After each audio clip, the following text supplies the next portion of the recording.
has shown no remorse and no regret. She said his brazenness is unmatched. Defense attorney Mark Agnifilo said to the judge, "I just think we should trust him. He's not going to flee. He just deserves the chance." But again, at that point, the judge denied his release. Defense attorneys now asking a judge to move up the October sentencing date. In Idaho, Brian Koberger pleaded guilty to all counts in the stabbing murders of 4 University of Idaho students in 2022. That plea deal spares him the death penalty, sentencing later this month.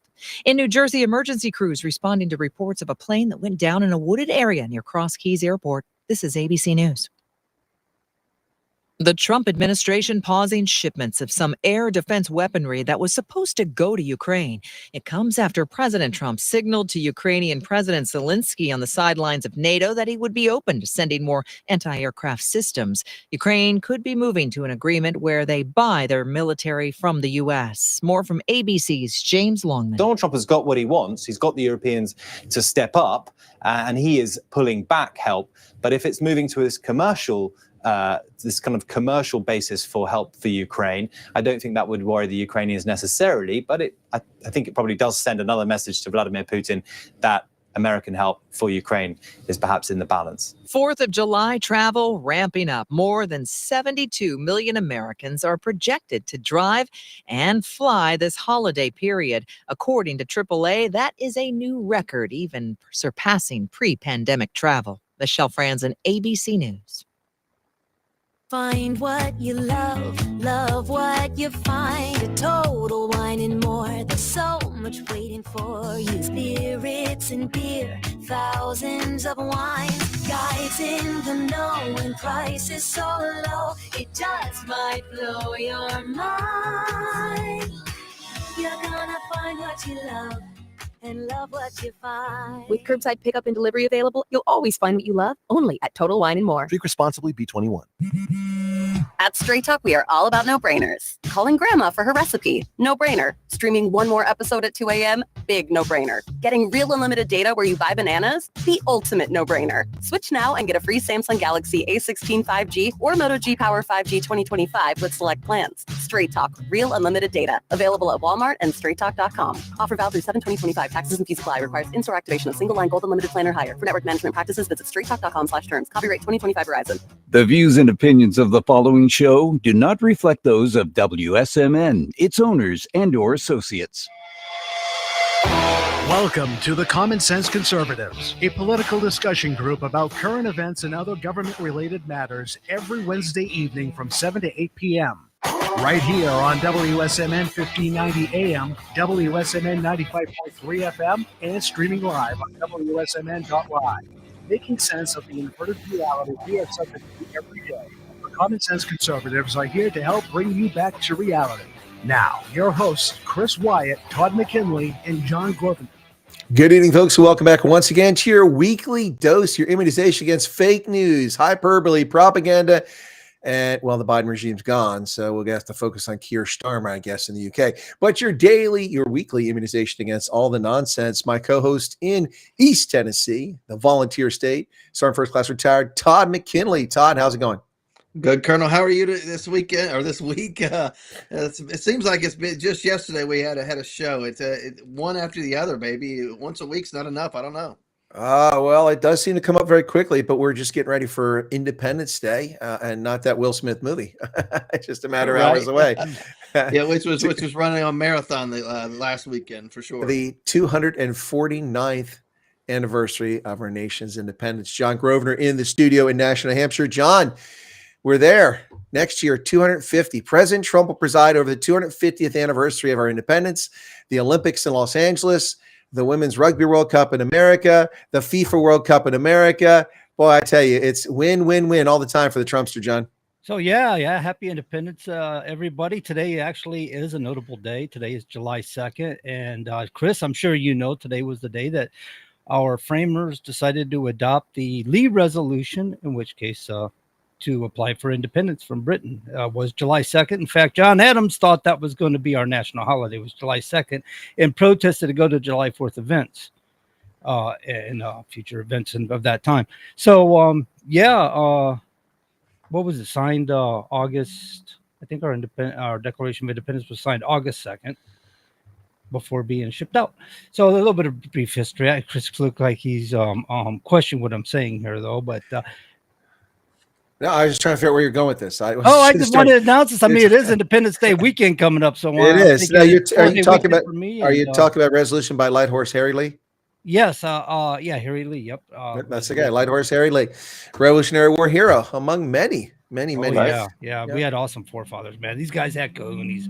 These guys had backbone. You know, they really stood up for something. A lot of people today could learn from these guys. Real quick, I'd like to announce New Hampshire.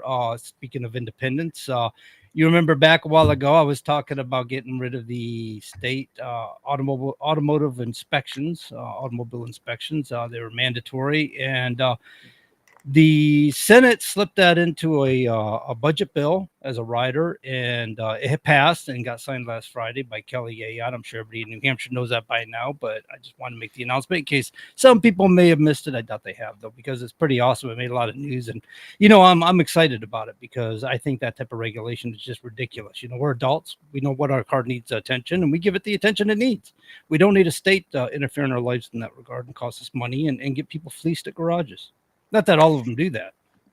Well, any law that limits the scope of government when it's not acting in the common interest of the man and lady of the country, I'm all for it. Restricting government. Speaking of restricting government, boy, the courts are out of control again. A massive Supreme Court decision, 6-3 decision for President Trump last week on Friday, in which the court said that these circuit judges could not universally apply injunctions. And that makes sense because they have geographic responsibility and they're implying broad-based injunctions which affect the entire planet. They have no such judicial authority. It was judicial overreach from the bench, John. And now we see today another idiot judge on the federal circuit has put an injunction against Trump trying to strip the 500,000 Haitians of their temporary protected status. I mean, at this point, Trump has already won. It's been decided in the Supreme Court. So I say just go ahead. He's not violating your laws. What do you think, John? We just ignore that judge? Maybe arrest him. I don't think these judges have this authority. They think they have. Didn't SCOTUS just make a statement regarding this matter saying you do not have any authority to adjudicate over the President of the United States? That authority resides right there at SCOTUS. They have that authority. This was decided by precedent at the Supreme Court with the decision on Friday, and we still have these chuckleheads running around trying to pretend that they control the world. I think it's time to simply put these judges in handcuffs for violating it's violating the law. The law has been made very clear by the Supreme Court, and they're going to try and dance around it. What do you think, Todd? Yeah, I think that was send a sharp message for sure. It's you toss a couple in the old hoose cow. I think you're going to have a couple people that are going to second guessing the power of the executive, which has broad authority. I understand having the courts, if you will, with the Supreme Court being a co-equal branch of government, but that not some local or some federal circuit court judge. You don't have the same authority as the Supreme Court or the president. So let's stop pretending that you do. So Chris here is a judge of elections. Maybe he should start adjudicating. No, that's it. Yeah. He's got judge in the name. I've been a summary court-martial judge before, so that's a little bit different. That's actually legal. But, look, if Todd's going to resort to 30s gangster terminology with the hooskow, I mean, is that a Roscoe in your pocket there, Todd? Yeah, that's funny. It's an old gangster term for a sidearm, a Roscoe. Hey, listen, you speak of the who's-gal, Sean P. Diddy Combs. Boy, he escaped life imprisonment there. Dude was convicted of facilitating prostitution, but he was acquitted on the racketeering and the sex trafficking, which could have put him in prison for life. He is still facing up to 20 years. The judge denied him bail. 55-year-old P. Diddy Combs. I think he'll get a cursory sentence, to be honest. And maybe it's just, I don't know about suspended sentence, but a cursory sentence like 2 or 3 years and get out probably in 15 months in good behavior. I'm guessing this guy's incredibly connected and wealthy, and I'm surprised any conviction came down. It must have just been overwhelming evidence to convict him. Right. What do you think, John? You sound like you want to weigh in there. Oh yeah, no, absolutely. I was looking at that earlier today, and I just can't believe the bullet that man dodged. I thought he was the next Epstein. I didn't think anybody was going to knock him off necessarily, but I thought he had the book and everything, and they were all this stuff was going to unfold and unravel, and it was going to come out. And it turns out, he gets some slap on the wrist kind of nonsense. He was because he transported a prostitute or something. So now he was involved in prostitution, and that's what they got him on. Yeah, that's what they got him on. So it's interesting because I mean, while that's an offense and it can carry a long jail sentence, it typically isn't one that carries a long jail. I mean, if that were the case, the pimps would all be off the street. Right. Essentially, they got him for pimping. I mean, Yeah, it may be a 10-year sentence maximum. Yeah, but I mean, I 10 suspect years. he's going to get time served because he's been in prison for. He will. Some He'll time get that. Yeah. Plus, he's going to get a cursory sentence, I think, and probably a big fine, which won't even hurt him. But it's interesting because outside the courtroom, the typical crowd was dancing around like a bunch, like the OJ nonsense. People turn everything in the race. This had nothing to do with race. It had to do with the guy's, his behavior. And he got away with it for years. I mean, there was nobody out dancing in the streets, complaining about race when Epstein, went to jail. Right. It's only when one segment of society this happens to, it's always a race thing. It's not a race thing. People should be held accountable for their abominant behavior, or their abhorrent, not abominant, their abhorrent behavior. I mean, it's as simple as that. Look, I don't have a dog in the fight against P. Diddy. I listen to some of his music, some of it's decent, but the guy definitely, we knew about this for years, He's not the only one. It's the other dude like to diddle little girls there, who's been in prison now for a while. What's his name? His name was synonymous with that. What's his name? R. Kelly. R. Kelly. Yeah. Yeah. I mean, it's he was finally held accountable after years and years and years. Everybody knew he was doing this. He'd been charged with it. It dismissed, and finally went. These people who are wealthy, regardless of skin color, act with impunity as if they're above the law. And I suppose it's good to see the law holding him at least accountable in some degree, Todd. No, absolutely correct. You think about this in Hollywood, you have these actors, the celebrities that know exactly who's doing what behind the scenes. And you think about these award shows that they allude to some of the behavior of people. People have made jokes about P. Diddy for decades. You go back to any number of producers and directors and stuff. People knew this stuff was going on. They made these little jokes about it, but they knew what was going on. But they loved their money, they loved their fame, they loved their career, so they didn't want to rock the boat about what they knew and who they knew about was doing what behind the scenes. And I think a lot of people are complicit in all of this and should go down just the same. But P. Diddy, like you said, he'll get like a cursory judgment. He'll do 15 months, 18 months, whatever. It'll be a short sentence. He'll be out. His money will be able to protect him. He's not going to be out in the entertainment world for sure, but his money will allow him. I mean, don't count that out. I mean, it's Americans love comebacks. Yeah, Americans love comebacks. And he's very talented. I have to give him that. But listen, Todd, I did hear that when the verdict was announced that it wasn't going to be the sex trafficking, he wasn't going to go to jail for the rest of his life. I heard this afternoon Johnson & Johnson stock soared, and sales of Johnson & Johnson No More Tears baby shampoo and baby oil were soaring. I heard all the shelves were empty in New York City. Yeah. So, I mean, I don't know what's going on. Somebody earlier said that Diddy paid off all the relevant people. Apparently now we think maybe it was somebody else paid off all the relevant people. Well, I don't know, but I tell you what, apparently there's no baby oil on the shelves of the bodegas in New York City tonight. There's going to be a freak off celebrating P. Diddy's. Somewhere, right? But all these people comments are pretty good. All these people have known about this for decades and decades and done nothing, But now all of a sudden they want to be seen as being brave and standing up to it. You were too afraid to be honest, and you allowed so many people to become victims because you were cowards in Hollywood. 100%. That's exactly the problem there. But hey, P. Diddy, I guess if you care about the guy, you must feel good for him tonight because at least he's not going away for the rest of his natural life. Oof, dude, man. That guy's got guts. I'll tell you what, he was trying to play fancy with Mike Tyson one time. You see that video? Mike Tyson was like, man, he better leave me alone. I'm about to knock him out. No, I didn't see that. What are you talking about, John? Yeah, Tyson wasn't putting up with that nonsense. He was letting him have it. That is like the weirdest voice for a man that's been like. By the way, I tell you guys, I met Mike Tyson. Did you know that? At the Chicago airport, coming back from South Africa in 2022. I was in Chicago at O'Hare, and I went down to get something. I came back the other direction, went through the middle of the terminal there, and here he came through security. And it was Mike Tyson. Right. Hey, Mike, what's up? And I had my veteran hat on. He's like, hey, I told you, how you doing there? Hey, I went over it. So we got a photo. I got a photo together with Mike Tyson, man. It's pretty cool. He's a nice guy. That's all right. Yeah. Yeah, that was a weird trip. I kept running into all kinds of celebrities everywhere I went. Listen, actually on real news here, Israel, we'll see what happens with Hamas, but Israel has agreed to a 60-day ceasefire. brokered by President Trump and his team. So it's just, peace is breaking out everywhere.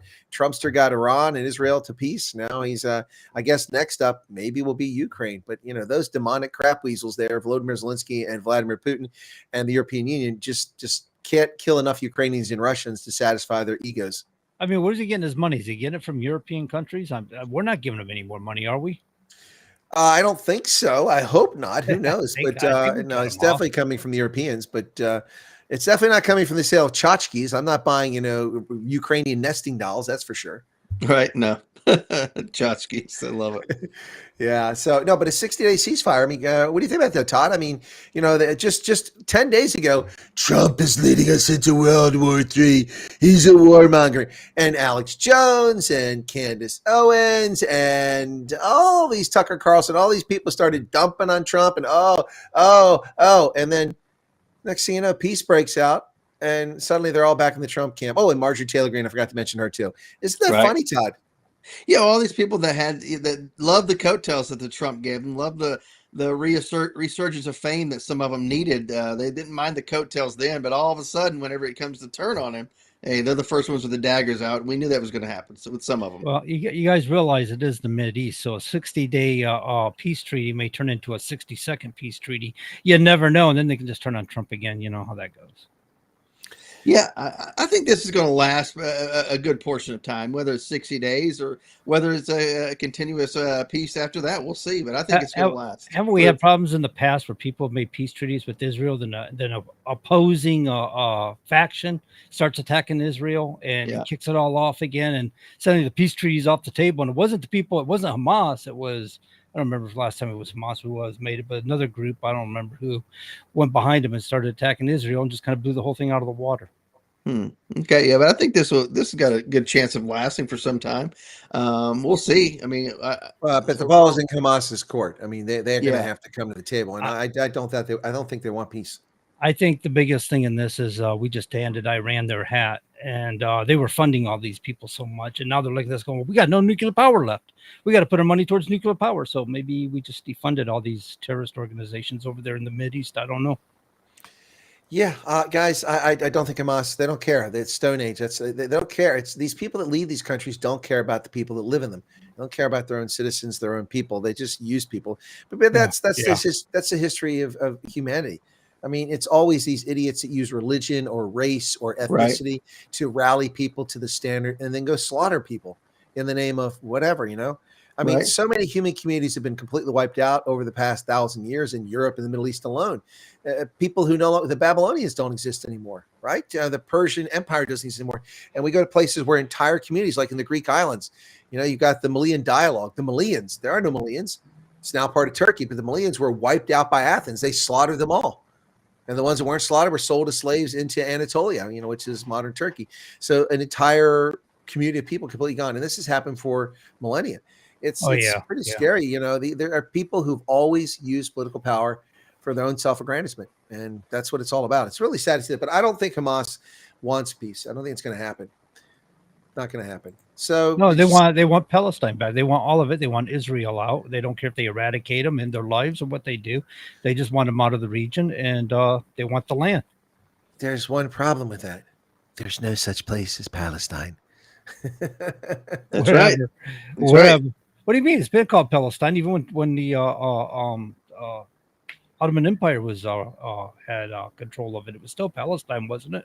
The Romans called the land of the Jews, Judea and Samaria and all these other places, after the Philistines, named it after them. That's where the term comes from. That the OGs, original gangsters, have. It's like the West Bank. It's not the West Bank. It's Judea. Right. Yeah. So no, I'm not buying that. That was the Palestinian mandate. It's no. Anyways, but the real problem with this is that Israel is a multi-party, multiracial, multi-faith democracy, the only genuine democracy or remotely close to genuine democracy in the region. And it doesn't matter who you are. You can live in peace in Israel as a citizen, as an Arab, as a Druze, as a Christian, as a Muslim, serve in the IDF, serve in the courts, serve everywhere you need to. You can own property, you can vote. But that's not the story that they want to tell people. These people that are the Palestinians are people who attacked the Jews in 1948, lost, got their hat handed to them, fled to Transjordan, which is Judea, which is on the West Bank of the of the Jordan River, and also fled into what became known as the Gaza Strip, and that's where they went. They multiplied like rabbits. There were only a handful of them back then, and many so-called Palestinians, which would be Arabs from that region, simply stayed in Israel and lived there because they didn't attack their neighbors, and they lived in peace with their neighbors ever since. It's pretty simple. Yeah, that makes sense, and then proving that they can actually live in harmony with one another and get along as neighbors, as countrymen, for sure. Right. These are. It's like, it reminds me of Western Sahara, when Western Sahara, which was a Spanish colony, was turned over to Morocco. They didn't like it, so the Salwahiri, as they're called, fought a conflict against Moroccan authority, and they were defeated, and they fled in Algeria. There are only a few tens of thousands. Now there are hundreds of thousands of them, because all they've done is sit in Algeria, being a thorn in Algeria's side for 50 years, reproducing in informal settlements. And now there are a whole bunch of people, and there's just a handful of people back then. So, yep. Anyway, hey, so let's shift the topic back to these United States. I always like saying that, these United States. So the big, beautiful bill got through the Senate on a 51-50 vote. That's a razor thin margin. Right. three turncoat Republicans. It's in the House, and it's not going well in the House. President Trump wanted to sign this on the 4th of July. I have a feeling it might not happen. Todd, what are your thoughts? I don't think it's going to. I'm imagining that Trump's going to have to eat some crow on this one. And of course, over the course of the weekend and the Sunday shows, he's going to have people out there talking about, the who's and the whys and why it didn't get passed. And of course, who's to blame for it. And of course, make those folks famous. And I imagine you're going to see over the course of the next week or so, or maybe the next couple of weeks, people are going to challenge those turncoat Republicans who decided to, stand the president up, if you will. Well, I think that what's going to happen here is that the Freedom Caucus is going to come under a lot of pressure, because that's where the opposition is in the House. The Freedom Caucus, people like Chip Roy from Texas, who are against this, and I understand why they're against it. And look, I don't like this bill better than anybody else, but it would be amazing to actually see the federal government pass a federal budget before a fiscal year and enact it during a fiscal year, rather than endless continuing resolutions, which has been much of our adult life for the past 30 years. Well, Johnson just made a statement that they were going to get it passed tonight. If they don't get it tonight, they're definitely getting it tomorrow night. But that don't mean anything. You know how that goes. Make all the promises you want to, but if it happens, it happens. If it doesn't, it doesn't. But and he was also talking about other future resolutions here throughout next year and stuff. He says it doesn't end here. We'll have more resolutions. We'll have he's carrying out about how they can do things, move things around to get more of what they wanted or what they missed out on. But yeah, I don't know. We'll see if it gets in there or not. I mean, they're not required to get it passed by the 4th. No, there's no requirement. I mean, there's actually no requirement at all. I mean, all we're doing is hoping we get a bill passed before 1 October, to be honest. That's when the fiscal year starts. But President Trump set the 4th of July, I guess, because he probably wanted to do like a 4th of July signing of this, the year before. Is penultimate the next to last, or it's the last? No, it's the next to last. I think it is. So it's the penultimate. Anyway, whatever the case is, got to look the word up. I'm having a brain cramp there. But yeah, I think you just want to sign it for that reason. But look, I mean, guys, there's a lot to dislike in the bill, and there's plenty to like.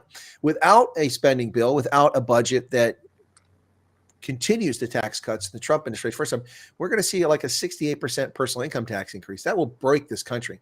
Yeah, the economy will go in the crapper. Will go straight into recession as people have no money left because they're paying it all to the federal government, so they can waste it and squander it on things. And so that's one problem with this thing. So something has to be done to keep that from happening. Then Trump's got some tax cuts on top of it, some which I think are gimmicky. They only last in Trump's term. Then once again, they have to be renewed, kind of like these tax cuts were.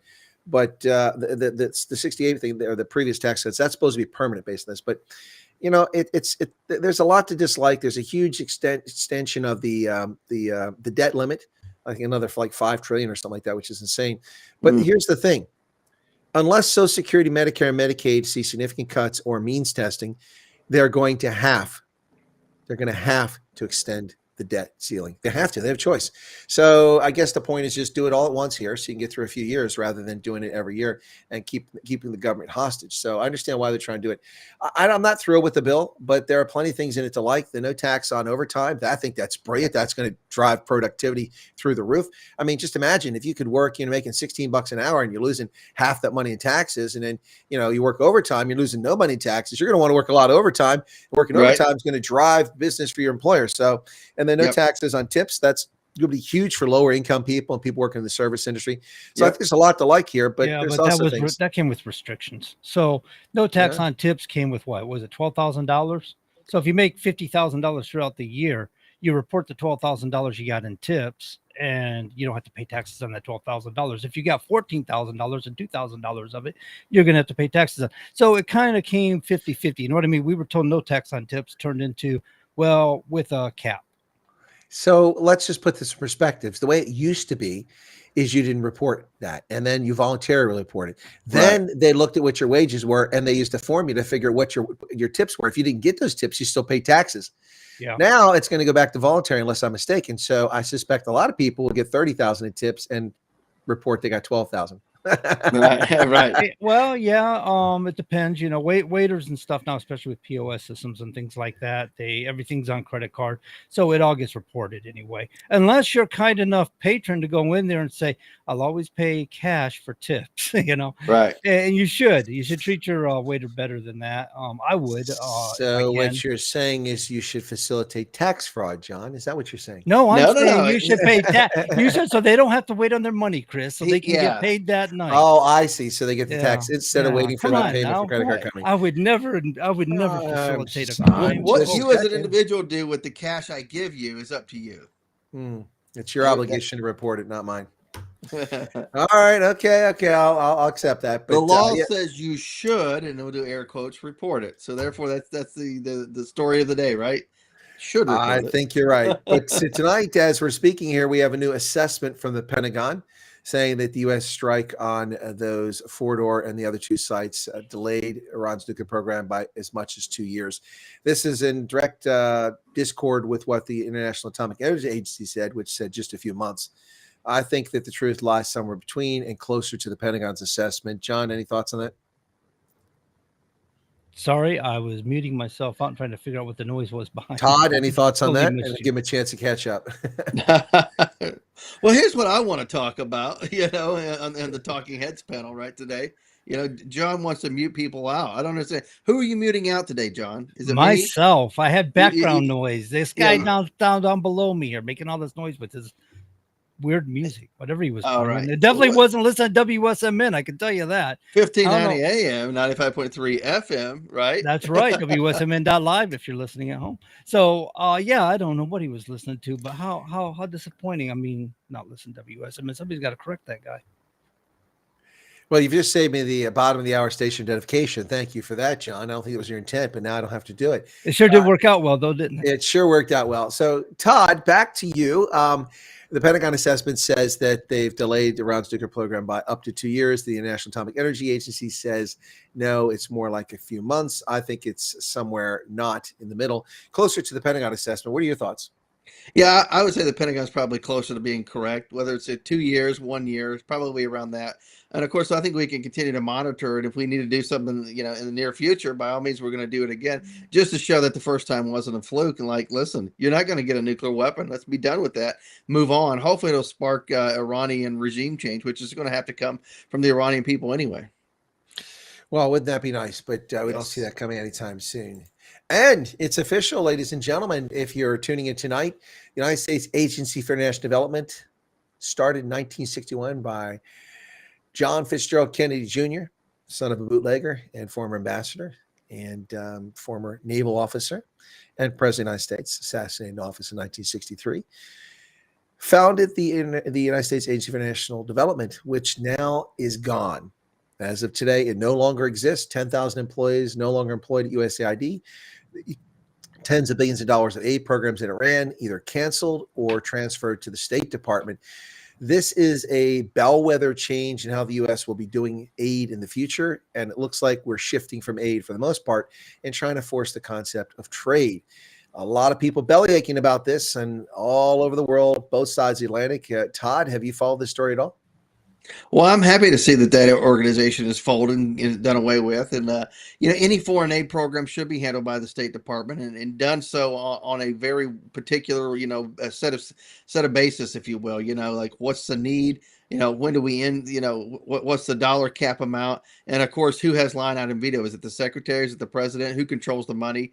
Not some bureaucrat down the line, but controlled at the highest levels. The president or the secretary level. I think that's where it should be held at. Well, in fact, what a lot of people don't know is there's been a struggle with USAID over the past 25 years. And of course, I was caught up in the middle of this, working in the Pentagon and working in embassies. And what was going on is that George W. Bush subjugated USAID, which had been an independent agency, to the Department of State. And that shackling did not go very well. They did not like that. They fought tooth and nail against each other, and it disrupted our foreign policy and our aid programs for a number of years. And they merged their budgets, and they were essentially merged in many respects. And now it's just official. USAID is gone, and their lovely building, which is right off of Pennsylvania Avenue there, is now being transferred to the FBI, if I'm not mistaken. The Federal Bureau of Investigation will move from the Hoover building over to the Reagan building. And I'm sure they'll like the digs. It's a much newer building, much nicer. But Right. USAID is no more, John. We are no longer giving handouts from USAID, and a lot of people not happy. It's not hurting my feelings. It's I also did hear that what was it? Department of Justice did some investigations with Medicaid and recovered $14.6 billion worth of fraud here recently. Yeah, well, look, I've worked with USAID, and I don't have a beef with USAID. What I have a beef with is Congress.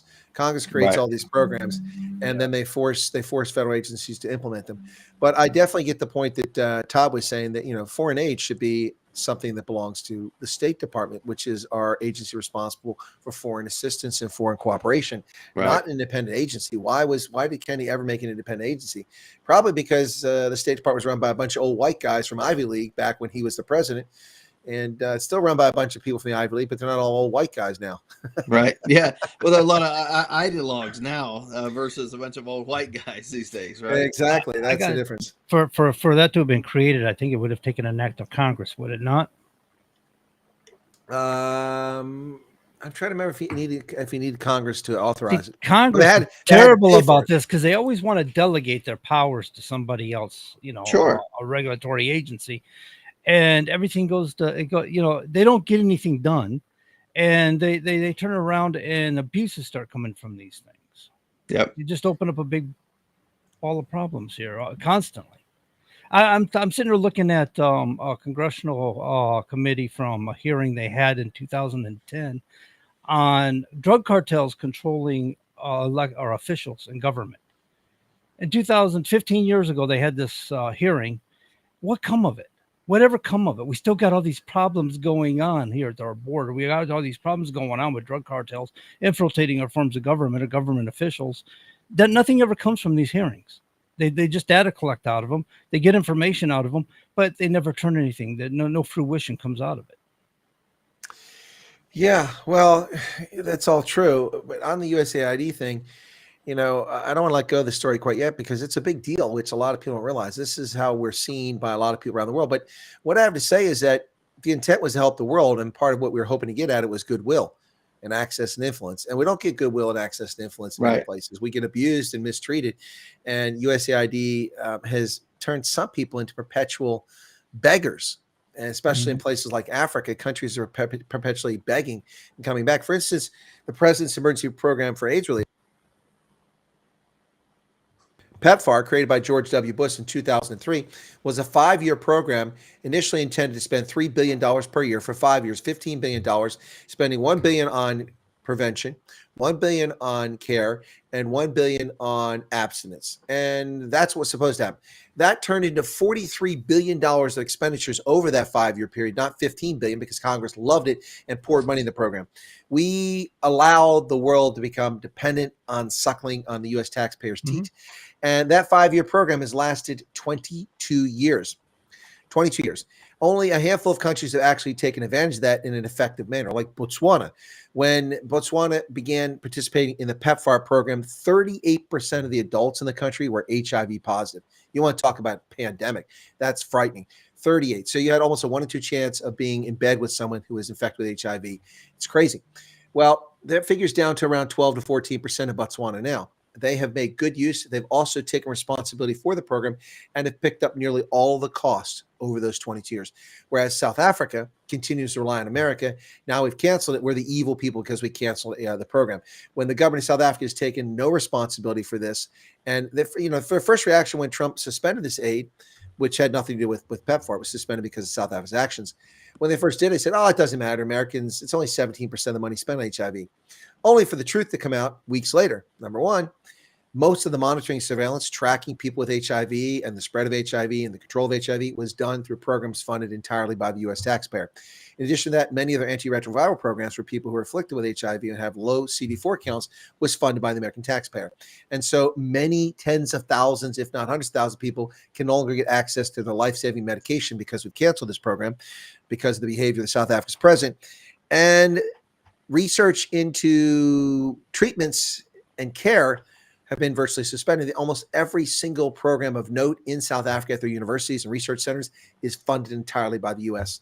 And now that funding and research has stopped and all the monitoring has stopped. And so the truth comes out. But these arrogant people said that, well, we don't need this. The Americans, they don't do much. Well, we do a lot and we get no gratitude for it. So it's getting a little frustrating. We get treated like a doormat, but I suspect we do this because we think we can influence the globe with money. What was well, it? There's Didn't also Biden an element. get caught doing that there in Ukraine prior to the war, where he said something about you do what I want you to do, or we're going to cut off your funding. And Oh, but that had a lot to do with his son's crooked deals with Burisma. Right. yeah, That's that one did. but they control things and influence things to their favor. That's the whole point. Yeah, but when you want to set policy and like but say that was- DEI and that was an individual crooked criminal activity. uh-huh. AID is trying to influence nations and peoples to the benefit of the American country, of our country. Right. But there were three quotes that came out Supposedly. of this. Oh, yeah, I think they were trying. So there's three quotes here I want to cover. First is from George Walker Bush. He said, "You showed great strength of America through your work." This is USAID employees as a recorded message, and that is your good heart. He says, "Is it in our national interest that 25 million people who would have died now live? I think it is, and so do you." That's people who are alive because of the money that taxpayers have paid, the $140 billion we've given to keep those people alive. Meanwhile, people live homeless in Appalachia, and we've got other issues in this country. Barack Obama said, "Gutting USAID is a travesty, and it's a tragedy because it's some of the most important work happening anywhere in the world." Well, I think stopping Iran from having a nuclear weapon is probably the most important work that's happened this year in the world. Right. And then longtime humanitarian, stick his nose in everything, Irish singer Bono from U2. Here we go. Spoke to millions of people. He said, could have died because of the cuts. He said, "They called you crooks when you were the best of us." Yeah, you can shove it in your cake, Bono. There's plenty of the best of us, not just the USAID. I'm sick of people like this. Anyway, USAID is gone. It's history now. Will it be resurrected in a Democratic administration? There's a chance of that, unless Republicans control one of the branches, the executive, the legislature. But I think it could come back in the future. Do you think they'll try to bring it back, Todd? No, they're going to try something, whether it's USAID or some other nonsense, pie in the sky. But you know what? It had a usefulness. We tried to use it for something, and of course, it didn't work. We should have ended the experiment a long time ago, whether it's the PEPFAR, whether it's USAID, whatever. Use the money elsewhere. If the experiment doesn't work, let's admit that it doesn't work and move on from it. And allowing USAID to run amok on the global scale, I think undermined our nation's best interest versus having it controlled under State Department or under the White House directly. Yeah, no, look, I mean, my only major issue with the USAID is the arrogance of the leadership of the organization, and then this constant battle with the State Department. That was frustrating. And to be honest, beyond that, I worked with a lot of good AID or aid officers, as they're called. Sure. Really talented, patriotic Americans. But there are a handful of them that had their head up their backside when it came to working with the military. And I really had no respect for that handful of people. And those people made it very difficult to do things. And the perfect example of this would be Iraq in 2003. In Iraq in 2003, the State Department and the AID were such a pain, and Paul Bremer was so useless that the whole thing deteriorated. We wound up with an insurrection and a war that was unnecessary and sectarian violence that could have been avoided if the plan had been followed. But all three actors, the State Department, the AID, and the Pentagon, all had their heads up their backside, or they were navel gazing and not paying attention to the mission at hand. And all these people died needlessly, and we lost a lot of goodwill in the Middle East. Remember, they tore down the statues of Saddam Hussein and cheered the Americans' tanks as they rolled through the streets. And just 3 months later, people were throwing Molotov cocktails and killing our soldiers. Yeah, absolutely. Because nobody wanted to listen. Like, it was a tinderbox basically ready to go off. And if you dissolve these agencies that had bath elements in it, if you dissolve them outright, this is what's going to happen. And that's exactly what happened. They didn't listen to us, and we owned it after that. Well, we made no effort at de-Bathification like we did with denazification and de-emperorism in Japan. The same sort of process had to happen in Iraq. Otherwise, these people have this worldview. It's screwed up, and they wind up in positions of authority as judges and police chiefs and officers in the military. It's absolutely ridiculous. I mean, how naive and stupid are these people? I've come to the realization here, Todd, as I've grown a couple of days older in life here, is that when you're young, you look to these politicians and you think they're actually smart people because they're in office. That must mean they're smart. Nope. Bunch of ambulance chasing shyster lawyers and useless frauds and used car salesmen, many of them. Some are genuine and patriotic, but most of these people have no idea what they're talking about. I get a kick out of watching idiots go before finance committees in Congress and then grill the nation's largest bankers. So tell me, Maxine Waters, how much money did you at JP Morgan make from student loans last year? He says nothing. Right. Zero. How can that be? Well, Barack Obama stole, he didn't say it, my word. Barack Obama stole the student loan program, which was guaranteed by the federal government, but funded by private institutions for the benefit of American students. And now it's run by the taxpayer. The taxpayer is footing the bill. She's like, what? Yeah, you idiots voted for this. You approved it. And you're sitting there, and she was in Congress. It just shows you a bunch of idiots. So my faith, and I look at these people and I see them say things, they're fully not informed. And it just really, I look at a box of rocks, and sometimes I wonder if I'm looking at a more intelligent, sentient species of rocks than I am of human beings in Congress. And it's just, there's some really dumb people out there. Yeah. Speaking of dumb people in Congress, Hakeem Jeffries says that every Democrat will vote against the bill, whatever the bill is, just because the Republicans are behind it, Todd. No, absolutely. It's funny as some of these members of Congress, whenever they grill people in these hearings, and whenever these members that are being grilled or whatever, they turn it around on the person and says, well, you realize you're the one who voted for this, right? And then they're like, what? And then it's like, yeah, you also are the one who sponsored this bill that we're talking about. It's like, it's like you're grilling me about it, but you're the one who helped write it and you voted on it. All of a sudden they don't know what to say at that point. Yeah, John, do you have any hope? Do you think that the people that are in Congress or in the state legislature are actually brighter or smart? I mean, no, I don't think jaded? I kind of don't think they're bright. I mean, there's some of them that are really intelligent. Rand Paul, I give a lot of credit to. Thomas Massey, I'll give a lot of credit to. There's quite a few of them that I think they got their act together. But look, Nancy Pelosi said herself, we had to vote on it to know what was in it. How stupid could you be? That doesn't get dumber than that. And the press went right along with it and backed her, Meanwhile, Barack Obama is illegally using Lois Lerner and the IRS to destroy the tax status of Tea Party groups because they were a real threat to his political power base. And they illegally, in violation of the Constitution, used federal agencies to shut down Tea Party groups and stop the movement. Yep. Then we had the frauds who joined on, the people who claimed to be Tea Party, people like Marco Rubio, Michelle Bachmann, who weren't really Tea Party people. And here we are all these years later. And then people are like, oh, this thing came from nowhere, Donald Trump. No, the MAGA movement was there before there was MAGA movement. It's just that a lot moved over to Trump.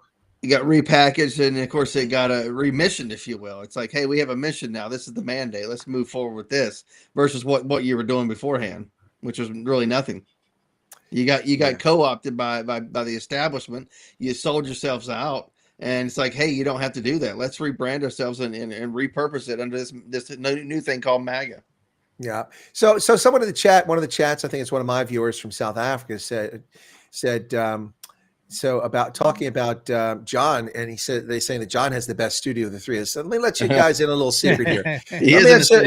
He's actually at the radio station, and the reason that we get so little pay for doing what we do every Wednesday night, we're paid so poorly, is because all the money goes to that sexy studio that John works in. Right, I'm going to take that up with the station manager. I'm tired of being paid so little money because you got nice toys there. It's about time they start paying us properly. Yeah, I don't own them. I just get to play with them. We're going to unionize or something, right? That's right. Hey, it's all these South Africans coming over to America. They're being disparaged by people in South Africa. And they have a phenomenon in South Africa where they're called car guards, where you park your car in a garage, you park in the street, and if you don't want it broken into, you pay the guy who hangs out there to keep an eye on it. They're called car guards. So it doesn't take any skill or education or literacy. And so they're trying to disparage the South African refugees, saying, oh, go to America, man. All they're going to be is car guards. So we've been making light of that. I actually got a song called Car Guards, the Colonel's Funky Car Guard Crew. But I've announced I'm forming a labor union. As much as I hate labor unions, it's the Car Guards of America. It goes into effect on August 1st, and membership is $1,000 per month. You can deposit directly into my checking account, and we'll make sure that you're represented. That's just like any other union. That's all right. Yeah, car guards. That's it.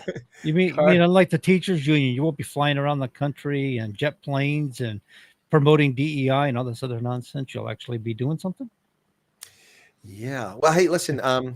Speaking of doing something, Donald Trump op-ed in the captured Wall Street Journal, once a reliable conservative business publication, now a political mouthpiece. I don't know for who, but the editorial board of the Wall Street Journal says that Trump stiffs Ukraine on arms means more death and more Russian gains. Really? What's preventing Volodymyr Zelensky from going to the peace table? Then there'll be no more deaths. Oh, wait. Volodymyr Zelensky is preventing Volodymyr Zelensky and Ukraine from going to the table. Todd, do you think I'm off on that one? I think you're right. And he also apparently owns suits. And I saw him in a couple suits the other day in some European meetings.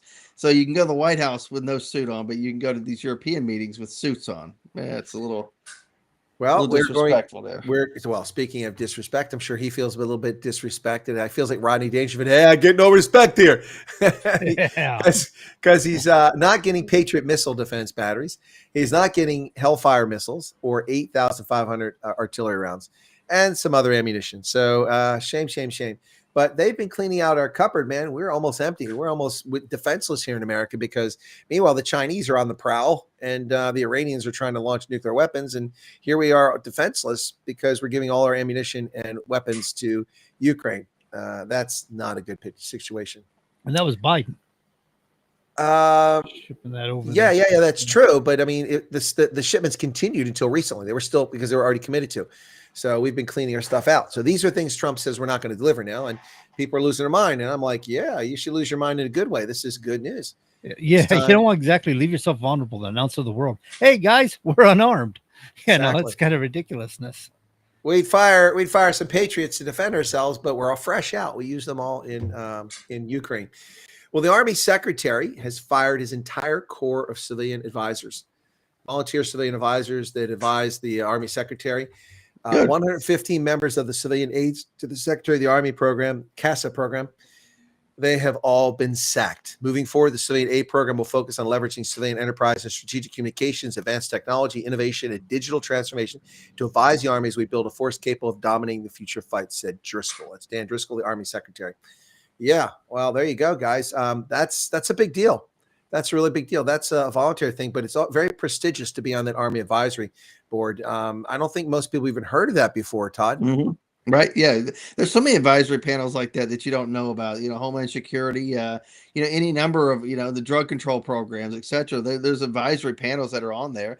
A lot of them would go to civilian who've done something, say, with the administration or for the president. They're political dole outs, if you will. It's like, well, I can't use you on a day-to-day basis, but hey, I'll throw you on this advisory panel. But there are some people that actually use their advisors to actually give them some advice as they should, versus just them being there, as a honorary position. 100%. There's, as we switch from that to another topic here, one of the January 6th people convicted and then pardoned by the president has been convicted of conspiracy to murder federal employees, solicitation to commit violence, and threatening a federal official, according to court filings. Edward Kelly, sentenced today. He tried to claim that his pardon applied to crimes he committed 2 years after he was at the January 6th events.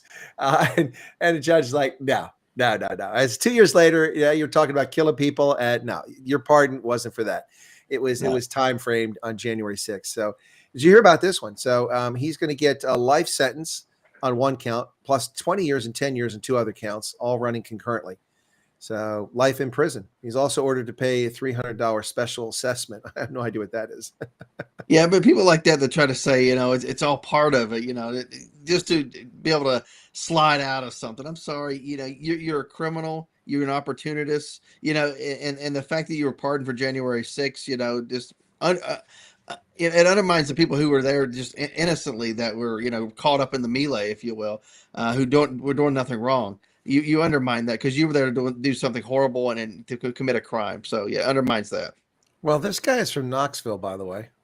Oh, watch out. Stay down there, buddy. Not all that far from Todd. Is he a cousin, Todd? Stay down that way. No, it's Kelly, not McKinley. So, you know, it's by the way, Todd, what's it like having an entire mountain renamed after you? Isn't that pretty cool? That's right. Well, it should be, right? Mount Denali's back to Mount McKinley now. maybe we should have another two or three more mountains, I think. I don't know. Not one, two. I always thought Denali was a GMC truck, but that's just me. Right. Well, the Justice Department is exploring criminal charges against election officials. Ooh, and the left is losing their mind. So, you know, election officials can commit fraud and crime all they want. We're not supposed to look at it. But the moment that the Justice Department under Trump starts looking at potential criminal actions by elected officials and officials involved in elections, suddenly it's a threat to democracy. Wow. I don't think so. I think the federal voting laws should be adhered to. Right. Yeah. And if everything's on the up and up, why are you worried about it at this point? Right. You shouldn't have anything to worry about it. You know, why you care if somebody's looking into your job as a public official, elected or appointed or otherwise? You know, you're supposed to have people that provide oversight, whether it's an internal, you know, an inspector general, if you will, an ombudsman's program, or a legislative body. You know, you're subject to having your job, you know, scrutinized. So why are they so worried about it all of a sudden? It's a good question. I don't know where they get their worldview. It's pretty crazy, pretty crazy. But before we get to the top of the hour, let's go back to this story about this circuit judge.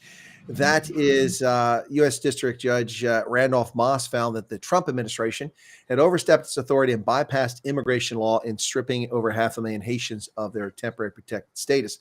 His argument was that they acted outside the law because they were protected until like early 2026. And they don't have the authority to strip it. But I think on Friday, John, we just had the Supreme Court say, you can't do this. You can't step in like this. Because unless those 500,000 people are living in the federal district where he's a judge, they're not a part of the case. This wasn't a class action lawsuit. People just don't know where their lane is anymore, Chris. They're all, you know, it's like bowling, you know, you're standing there getting ready to lunge that ball down the lane, and here comes a ball from the other side. Take your pins out, you know, they don't know what they're doing. Well, I've never had that happen, but I've seen it in movies, and it's hilarious when the ball comes from the lane. Especially like if you're about to release the ball and it comes out, it just start to come out of your hand, just the ball comes across, like what the? Anyway, yeah. Flying balls, taking out the lanes. So I was watching this TV show the other night, and it reminded me of kegling in Germany, which is similar to bowling, where the pins are on strings and they come in different configurations. You have a very small ball that fits in your hand, a couple different sizes.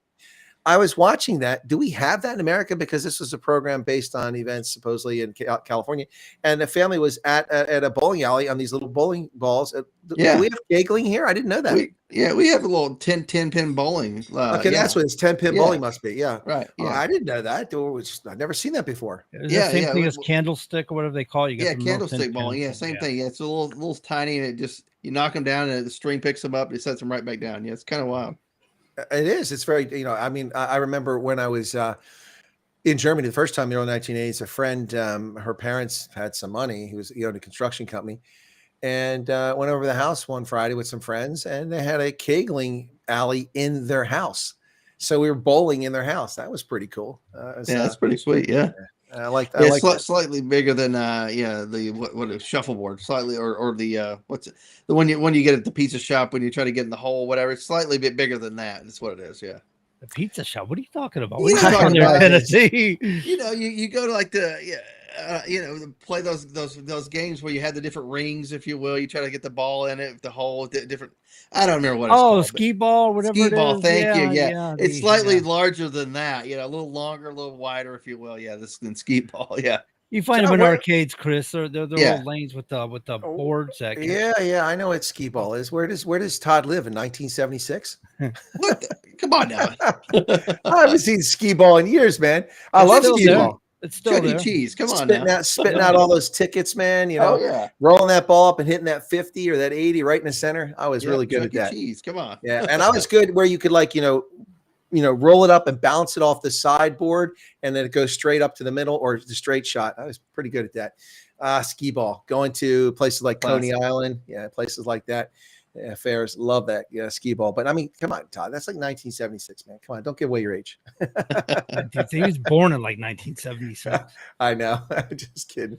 Oh my goodness. Hey, border agents have caught only 6,000 criminal alien invaders in June. A lot of people excited about that. Also, the border agencies failed to turn any criminal aliens over for staying in America. They turned them all back, which is their job. Yep. See you later. Nice to see them doing their job instead of loading them on planes illegally without real ID and flying around America on a contracted flight at your expense, John's expense, my expense, and the audience's expense. For once, we've got people doing their job. It's very exciting, if you ask me. Hey, if these Trump tax cuts work out, maybe it won't be at my expense anymore. Yeah, but they're still funding these guys. Either way, you're paying taxes, either they're direct or indirect. You're paying them. Every time you buy an item at the store, there's a tax to that corporation, and they're going to pass that along on the cost of that item. You're paying that tax. So it's at your expense. On the day that Trump took office on January 20th, he issued an executive order effectively blocking access for those crossing for the illegal claim of asylum. Since then, the highest monthly total of illegal crossings has been 9,000. But on one day in late June, according to the Department of Homeland Security, agents made only 137 arrests of criminal alien invaders. That is the single lowest one-day total in a quarter century. That's more like it. And by the way, I think a lot of people know this. Over 1 million criminal alien invaders have voluntarily repatriated themselves for fear of being kicked out forever. Good. And that's a good path. Get out of the country, come back legally, get in line like everybody else. Well, those are the honest criminals right there, right? It's like, okay, I realized I broke the law. Let me go back before I get caught. Todd, stop, you right wingers. Coming in this country is not a crime. It's everyone's entitled to go wherever they want, whenever they want, John. I think that Todd is just an evil right winger. That is within the human declaration, the UN's Declaration of Human Rights, to travel freely from country to country and all that nonsense. And that's what they base their nonsense on. But that's not within our laws. No, we're a sovereign nation. We decide. Yeah. We decide. Exactly. Yeah, that's the bottom line here. I think that somewhere, it's funny because I remember probably 10, 15 years ago, well, less than that too, people were talking about the erosion of sovereignty and how states have lost their sovereignty. And I said, well, that's true. And I said at the time, a lot of that has to do with social media because information can cross borders without being stopped and being interdicted. And people find out about things like the Arab Spring instantaneously. People find out about the Malaysian Airways flight 3 just disappearing over, wherever, the Indian Ocean, wherever it disappeared. People find out about things they might not have known about before because it doesn't come out until in newspaper days or weeks later. And that has had an impact of mobilizing people at the grassroots level, whether they intend it or not. I mean, you don't even have people say, hey, come down here for a protest. All you got to say is, hey, this is happening. And thousands of people will show up just because they're following it. That is a power that never existed before in that fashion. It was hard. I mean, Paul Revere had to ride from village to village. The British are coming. I mean, how antiquated is that? Now you just go on your WhatsApp or on your Telegram, or you're on your X account, go, the British are coming. Next thing you know, a whole bunch of people outside with their muskets. I mean, they're automatic, they're crew serve weapons. I mean, they're what do they call them? Assault rifles. Yeah, they're AR somethings. Yeah, assault rifles. That's right. That didn't stand for armor light. It stood for assault rifle. Idiots. That's right. Oh my goodness. Yeah. But anyway, folks, in the next hour, we're going to talk about the conundrum, the sticky wicket that Keir Starmer finds himself in United Kingdom. Not looking too good for the socialist in chief over there in the UK, who's been bending over backwards to appease Donald Trump. Speaking of appeasing Donald Trump, guys, in the next hour, we got to talk about the day that Canada blinked. The Canadians were playing chicken with Trump and they blinked first. Absolutely. They have backed down, Todd. They've backed down. They on this digital tax, they've backed off of it after saying that they're going to keep it into perpetuity. And Trump said, fine, we're done. Walked away. He just walked away. Right. I love Trump. He confounds them. They don't know what to do. They expect, okay, we're here to have a conversation about trade. Trump's like, you're not going to drop the tax? We got nothing to talk about later. Let's go, man. Well, yeah, he knew they were going to come back to the table. So he had all the power in that move by walking away. So sometimes acting like you don't care means a lot. Yeah, they get built up in their head, and he's over here going, I don't care. I'm not the one losing here, so He had all the cards in that deal. Did you see that $81.5 billion in tariff revenue arrived? We'll talk about that next hour, folks. Stick around. Second hour coming up on the Common Sense Conservatives.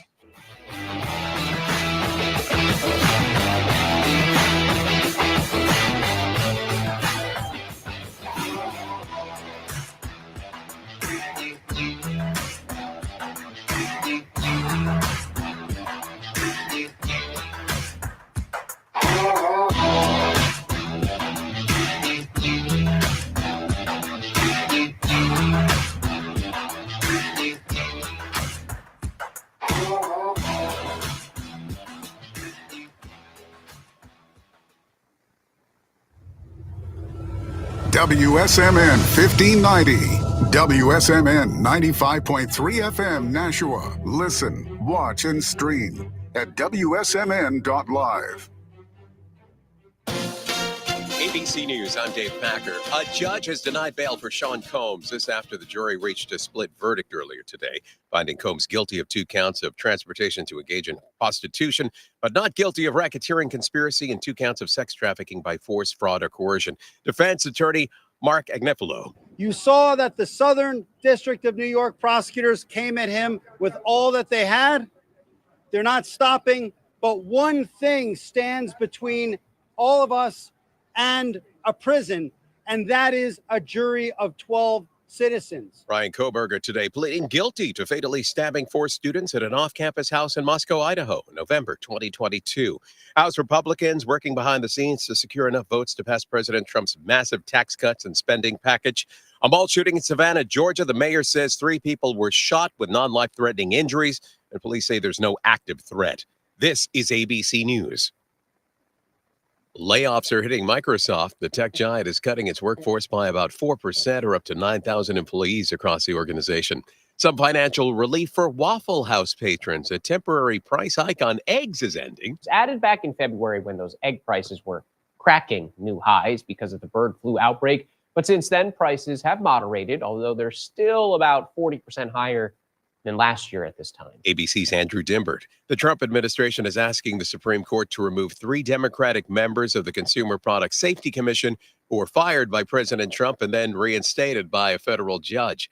The European Space Agency is monitoring an object headed toward Earth that likely came from another star system.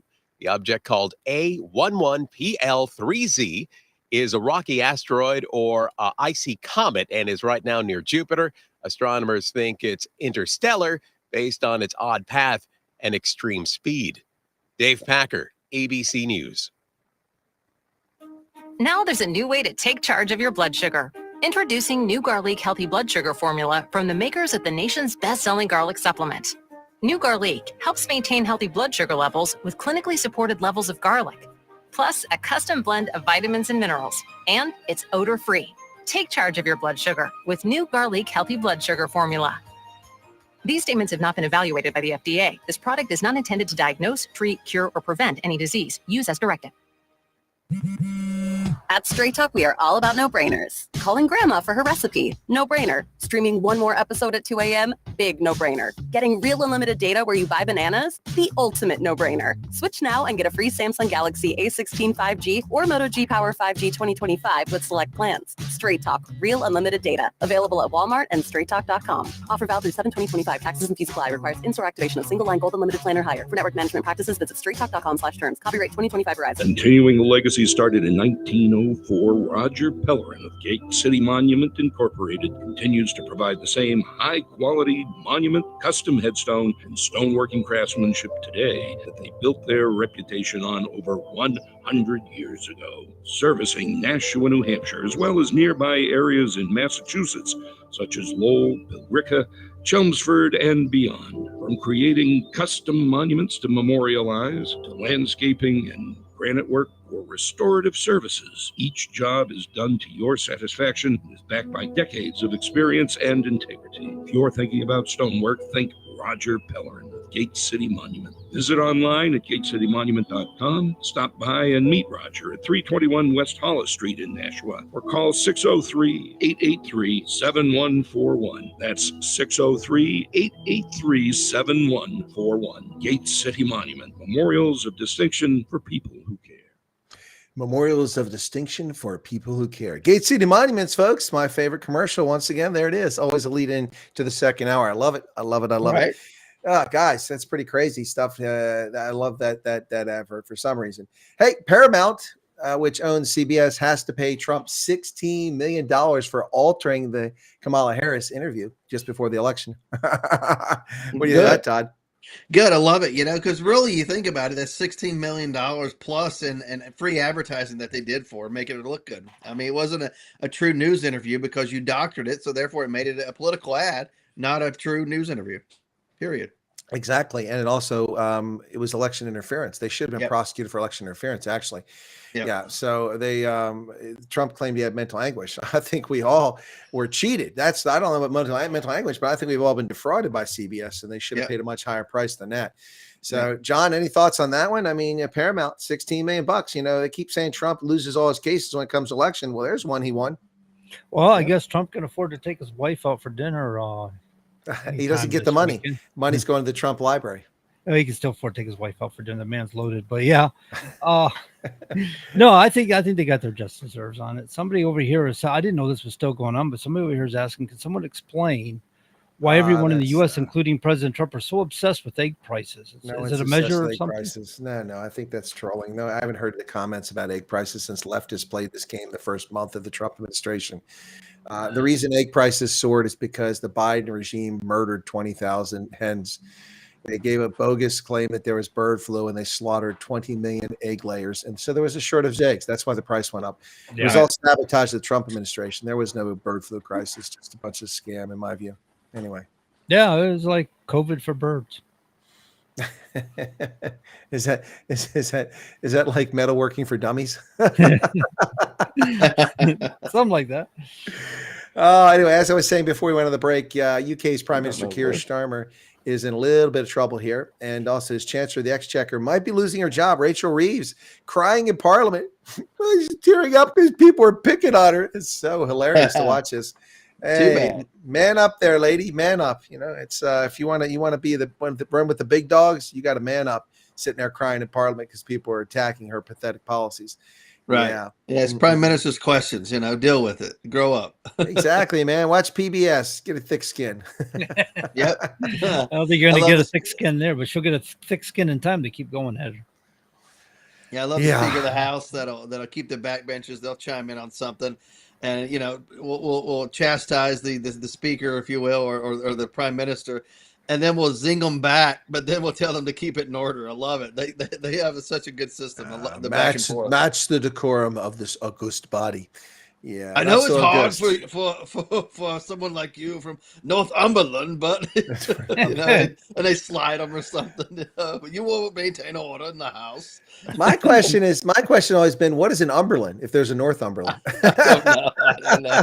There's always these Umberlands and stuff. Well, there's New Cumberland, so I always wonder what an Umberland was. Okay, I'm sure it's some Anglo-Saxon or Nordic origin. Be some sort of thing. Yeah, I don't get it. Yeah, it's like all the places called Thorpe are all of Scandinavian descent. Any place is Thorpe, like in Ohio, that's not, but it just takes the name from England. We had Oakthorpe. Thorpe is an Old Norse word. So, guys, there's a skeleton they found in Egypt of a man buried, and he was in a sealed vessel, and he was thought to have been a potter who led a hard life. And the reason this matters is because they have mapped his entire genome. Wow. A man whose bones were shaped by a lifetime of hard labor more than 4,500 years ago has become the first ancient Egyptian to have his entire genetic code read and analyzed by scientists. The skeleton of the man who lived at the dawn of the age of pyramids was recovered in 1902 from a sealed pottery vessel in a rock-cut tomb in Nuwautrut, 165 miles south of Cairo, and has been held in a museum ever since. His DNA was remarkably well preserved given its age and the hot climate, which rapidly degrades biological material. Scientists suspect the unusual nature of the burial may have helped the DNA survive for 4,500 years. Wow, that's crazy. That's crazy. Yeah, it's interesting to see, like where you come from as a species. That's wild.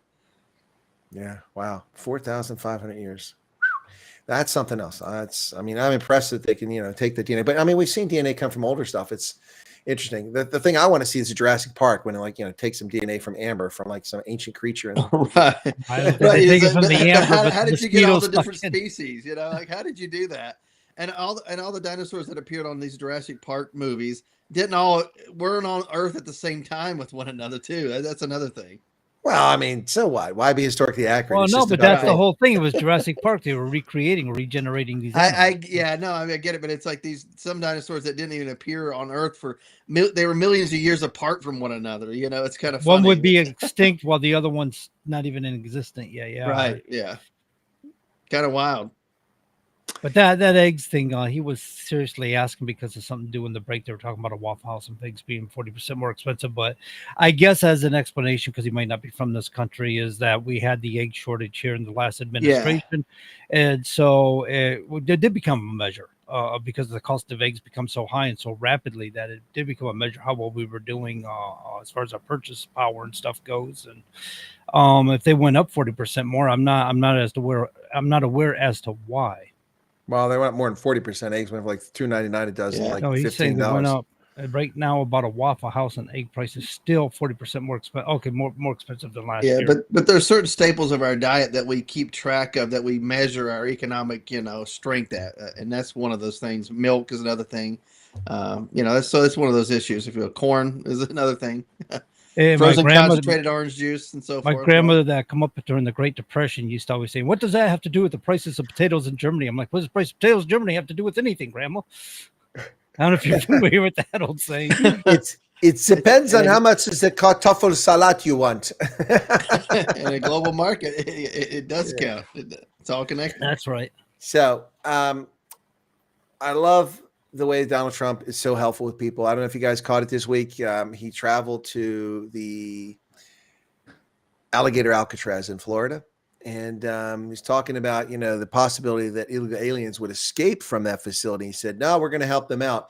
You got to be careful. Don't run in a straight line because the alligators get you. Just kind of, weave back and forth. Zigzag. Zigzag. You'll increase your chances by 1% to survive. 1%. 1% of survival. Well, hey, 1%. You can negotiate with 1%, right? I gotta tell you, alligators are extremely fast. They look scaldingly slow, but in a short distance, they can really move. They get on the bank of the shore of the water, man. They come on that thing like you wouldn't believe. Well, that's where they're especially fast. I mean, they're very fast in water, but what they're deceptively fast is that when they come out of the water, right along the bank, they move with speed. Yeah. But they're like a spring. They're just spring loaded. Reading body language, when they raise their tail, it's time to run. Usually, but when they go on a short sprint like that to chase something down, they'll raise their tail first. Well, I'm wondering how easy it is for 30-06 to penetrate their skull. Yeah. I would rather find out from some distance, though, wouldn't you? Well, I'd rather find out as they try to run through an open field to see how far they last. Okay. I thought you were talking about alligators. Okay. No, I'm talking about the alligators. I'm talking about, not the illegal aliens. No. Oh, man. I thought you shifted gears. There's Todd McKinley out there going, "I'm going to be just like Chris, man. I'm going to take pop shots of these guys trying to escape." Look, man. I mean, I've gone to the range and fired at moving targets, so that's not an issue. I'm not talking about illegal aliens. I'm talking about the alligators. I don't know. Are you planning on eating the tails or making luggage or what's going on here? The luggage sounds like a good plan for me. We feed the rest of the chickens. The tail's actually quite good for eating, but I don't think any of the rest of it is. I don't know. I've never eaten any alligator. I've had some alligator before, but it's not something that's on the menu on a regular for sure. It's by itself, it's kind of plain. If you blacken it up or something, it's really good. Yeah. Well, Trump is on the bandwagon again for lawsuits. He's refiled an Iowa lawsuit accusing the pollster and the Des Moines Register of election interference. Remember that the results that they falsely reported a few days before the election had Trump losing by a wide margin. The actual difference of the vote was 16% swing, and he says it was all cooked up data to throw the election. And it's hard to argue with that. I mean, how do you get something that wrong on election night? It doesn't make sense. And the lady who was espousing it, didn't they have her on national news over the weekend before the election talking about the data and what it suggested, if you will? And Seltzer, that's who it was, the lady you're talking about. Yep. So the complaint echoes allegations raised in Trump's original federal lawsuit in December of 2024 alleging violations of the Iowa Consumer Fraud Act. Yep. There you go. I think he's got a good lawsuit there, and I imagine they're going to settle out of court, but it's another victory for Trump, for sure. You don't have to go through the full lawsuit if they settle out of court. whatever they agree to, you've won, I believe. Yeah, at the heart of this dispute is the Des Moines Register's Iowa poll conducted by Seltzer and Company and published in the Register on November 2nd, just 2 or 3 days before the election. The poll showed Harris leading Trump by 47 to 44 in Iowa, and I called poppycock. I called poppycock on that when that poll came. I said, there's no way that's true. And very much at odds. Trump won by 13 points. It was a 16-point swing. So, yeah, there is definitely something weird going on with that poll, and it was an outlier, and they stood by it. So now they're going to stand by it in court. Good luck with that. Yeah, you're fools to do so. And obviously, how are you going to justify, this poll? Who were you talking to? Did you intentionally skew it by asking, so many people that were likely to vote Democrat anyway?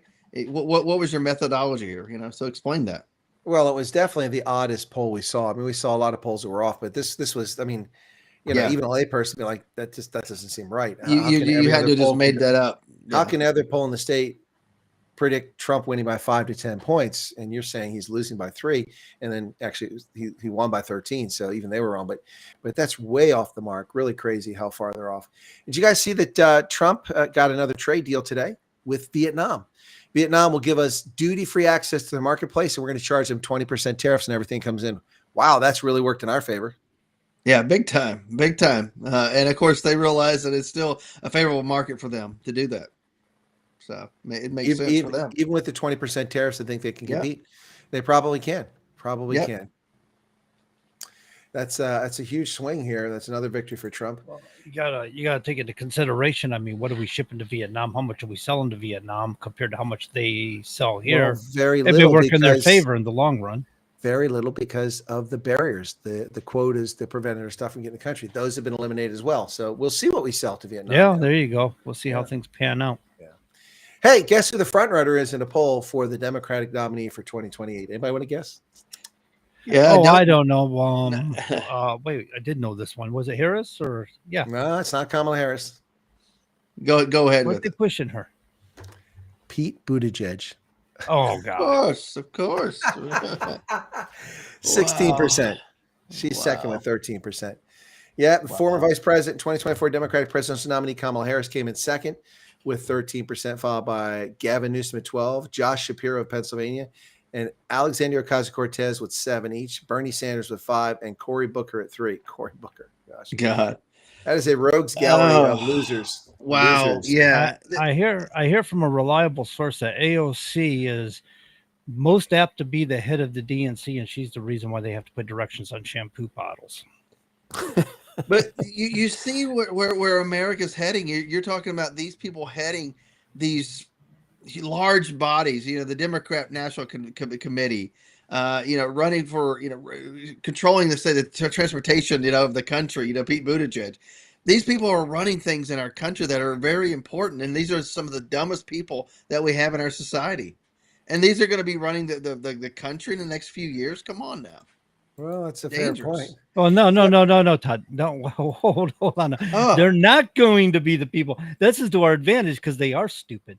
But easy to be. They won't be the people running this country. But this is what I'm saying. Though, the possibility, yes. We can't discount them because they have every capability of getting into public office, high office, the House, the Senate. We're talking about members of the House and Senate, people that aren't far off from the White House in many respects here. And also, you think about Buttigieg, he was a transportation secretary. So he was a cabinet secretary. These people are very capable of getting in there one way or another. And we're talking about, election fraud that they have no problem, participating in. So there's a lot of things that could happen for these people to seize power in 4 years if we're not careful. We can't discount them for sure. Pete Buttigieg, the guy was stand-up guy, though. I mean, he was riding his bicycle to work. I mean, did you see it? From just around the corner, where he's pulling the bike out of the back of the SUV 2 blocks? Yeah, from just around the corner, yeah. Just to show everybody what a stand-up guy he is and how he's saving the world from greenhouse gases, but he had that gas-guzzling SUV behind him the whole time. John, aren't you the one to ask a question about but AOC and shampoo? I mean, are you trying to say she's one of those people who reads the directions and it says rinse, lather, repeat, and she's still in the shower? She's just the reason they had to put directions on shampoo. That was I don't know if you realize or not, that was a John Kennedy quote. Was it? You You know, made but that I mean, statement. I think she's still in the shower because it says rinse, Yeah, she- lather, repeat. Doesn't say get out of the shower, dummy. Well, no, yeah, it's Get out of the shower, until she dummy. runs out of shampoo and she got to get out of the shower to get another bottle. But she goes right back in. Follow those rules. Yes. AOC. Yeah, there's the sharpest tool in the woodshed. Not. Well, the dollar's declining because of all the uncertainty and the tariffs and all these things. But as I said earlier, as we went to break, in April, the U.S. Treasury took in $81.5 billion in tariffs. That's huge. That's a lot of money. Yep, absolutely. Yep, for sure. And but now I want to go back to the AOC thing here, the front runners, real quick. Mhm. We've got to start talking about that. Who's next in line here? Because if not, what we're going to do is going to allow these people to slide right in there, and the Republicans are going to just chop each other to bits, and we're going to be disjointed whenever it comes to taking these people on. We've got to be careful. You bring up a good point right there. I just want to be careful with these. Republicans are very independent-minded people, or GOP or conservatives tend to be very independent-minded and outspoken about it. And a lot of times they shoot themselves in the foot and they bifurcate. That's a good point. The left is very, very good and skilled at keeping together and keeping their message strong. Even if it's wrong, they keep it strong. Right. If it's wrong, keep it strong. Right. Yeah. So they, you're absolutely right on that. They're willing to cheat. They've shown they're good at it and capable of it. This time around, they weren't capable of doing so because Trump had set up barriers on that. Right. He made sure he had people there within the polls to prevent that from happening. And I think the campaign did a good job. Yeah, and whenever they get caught cheating, their side's never going to hold them to account anyway, because they think that it's okay, it's justified for them. So we have to be aware of that. So they don't care if they get caught, regardless. They're going to have judges that are complicit anyway. That's very likely not going to hold their feet to the fire anyway. Yeah, isn't it amazing how they demand integrity until they're in charge? Of course. Well, people on the right do the same thing as well. Hypocrites on both sides. There's hypocrites on both sides. Sure. Hey guys, hang on a second. Yeah. Alexandria, could you get out of the damn shower? You're running out my water bill. Stop it already. Sorry, guys. I got She's distracted. going to take that shower even when it gets cold, isn't she? She ain't My never hot water. getting it. I had to get a triple size hot water tank for AOC. So she runs through all the hot water. So anyway, sorry about that, guys. You do that for her? So you are dating her now. Okay. Well, you know that all Republicans want to date her. Come on, guys. Be honest. Be honest. Has she called her good friend Jasmine over yet? Good. No, I don't think she get her eyelashes through my front door. You're not going to widen them for her? You need double doors, Chris. You need double doors on your house. Not gonna happen. Not gonna happen. It wouldn't be prudent at this juncture. There was no quid pro quo. George H.W. Bush. Oh my goodness! Remember that Dana Carvey? That was brilliant. Dana Carvey did the best presidential impression. By comparison, Chevy Chase's, Gerald Ford was pathetic. We laughed at it. But we laughed at it back in the day. Well, I didn't laugh at it, but people laughed at it back in the day. He was so awful on SNL, but everybody knew his name and loved him because he had a little bit of fame, I guess, from the radio and other things that he did. So he wanted to branch out into movies. Like, you were only on there one season. He thought, SNL is launched me. Did a few movies and just kind of floundered after that, right? He thought he was better than he really was. Perhaps, but I mean, my point was that his impersonation was not very good at Ford. Whereas Daryl Hammond did a good Bill Clinton that wasn't bad. Absolutely. Yes. But the best ever was Dana Carvey doing George Herbert Walker Bush. Not gonna be prudent. Wasn't gonna do it. Read my lips. That was really good. Well, Phil Hartman did a good Clinton too, by the way. Yeah, that's right. He was really good. What a shame. Phil Hartman was murdered by his wife. That's a tragic story there. That is a tragic story. He was very talented. I like the one where we went out jogging, went to McDonald's, and he's explaining warlords, how they intercept the Big Mac and warlords, and he takes a big bite out of it, and he talks about the person's fries, and see what happens with warlords, and he eats it. Never had to buy a Coke or fries at the McDonald's, though. Yeah, no, he was very talented. I liked him in news radio. That was where he was really good. That was a good show. Yeah, and all those guys that got their start out there, let's say with the Groundlings, Pee Wee Herman, if you will, Paul Rubens, and of course he helped actually develop the Pee Wee Herman character. Phil Hartman did. Did he really? I didn't know that. That's interesting. Yeah, he helped him to develop that. No way, that goes way back. Yeah, he was in the first stage production of it. Yeah, Phil Hartman was. Oh, no kidding. Kind of cool. Yeah, no, it's really. I was still I was shocked by when he died, when it happened. I think it caught all of us off guard. Who knew that family had those kind of problems? But sure did.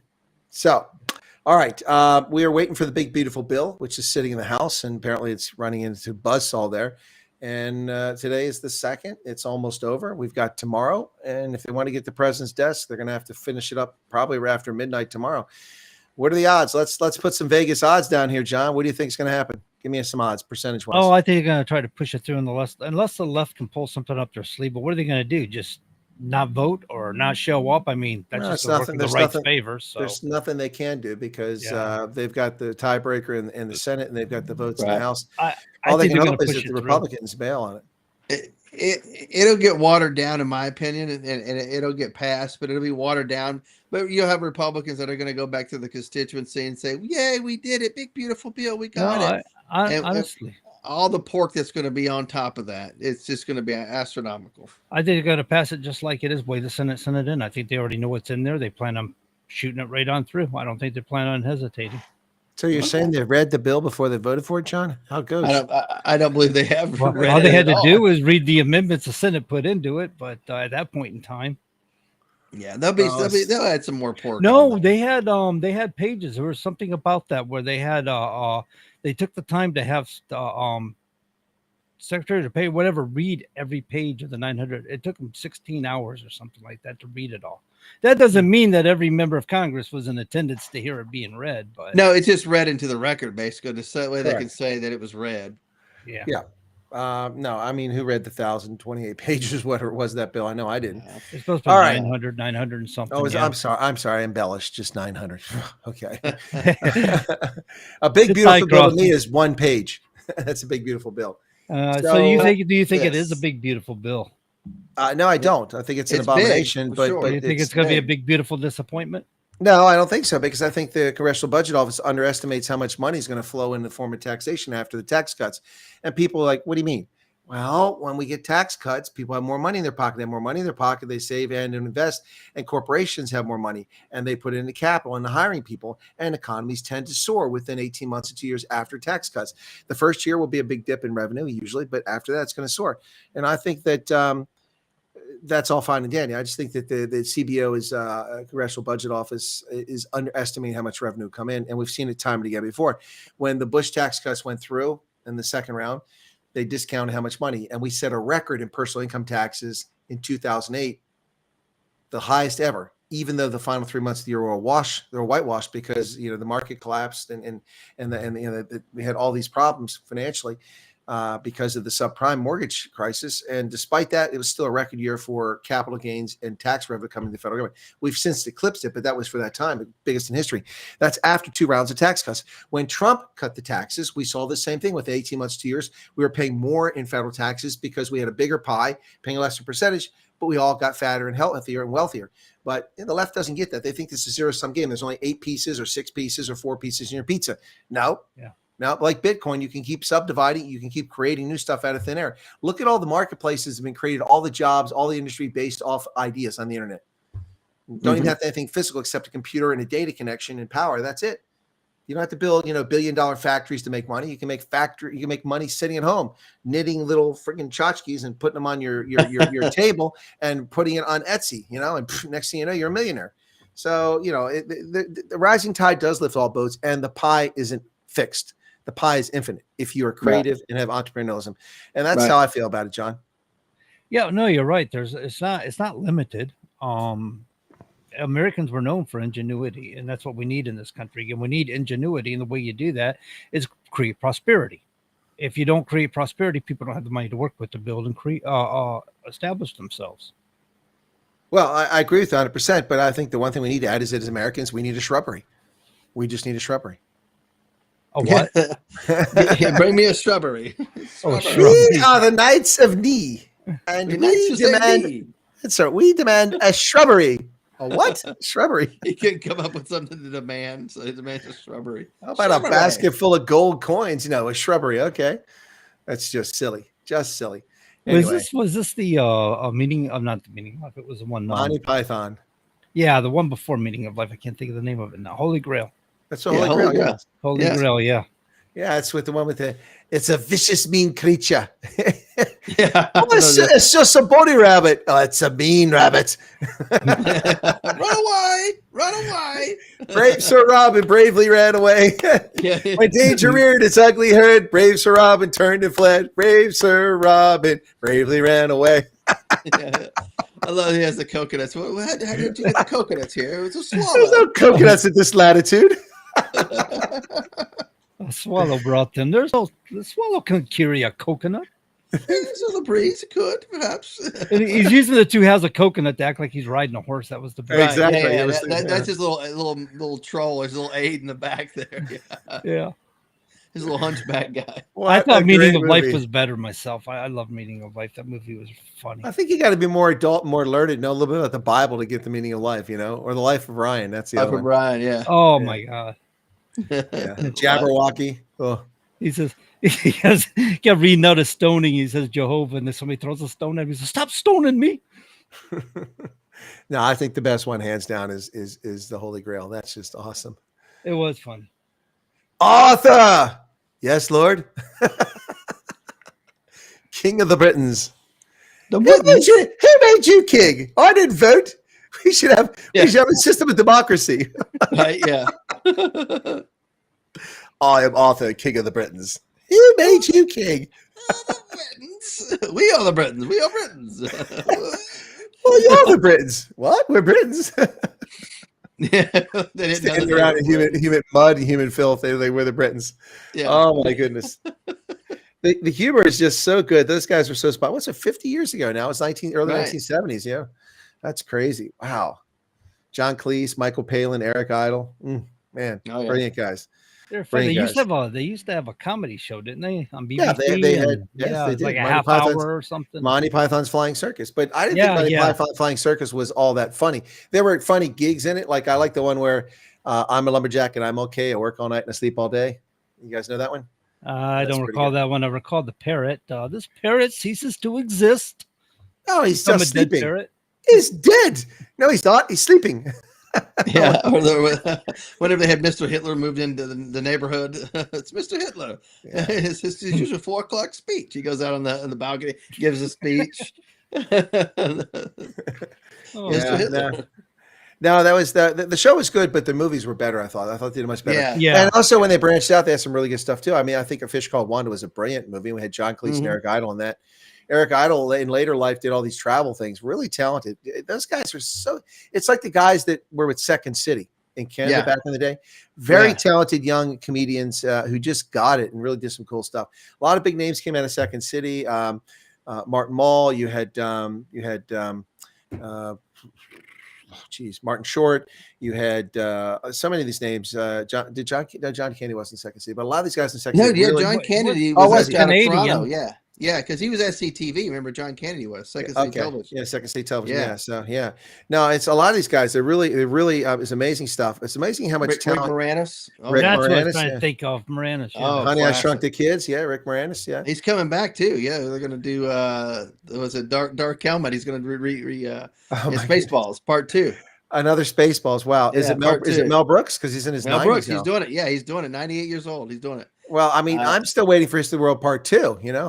All right. Yeah. This is going to be great. I think it looks like a lot of the actors that are still around are going to basically reprise their role, which is going to be good. Well, you can't make movies like that anymore. No, it's like, you just can't do that. The Inquisition, what a show. The Inquisition, you just can't do that, man. Hey, Torquemada, what you going to do? People would be so offended these days. Oh my goodness. So many things in comedy you just can't do anymore. It's just, Hey guys, I was considering doing something this coming week on the 13th, 2 weeks away, 11 days. Somebody's in town, not here. I got offered free tickets to go to Connecticut. I'm like, that's a bit far to go. But Rick Springfield, who's almost 80 years old, is performing in Bethlehem, Pennsylvania.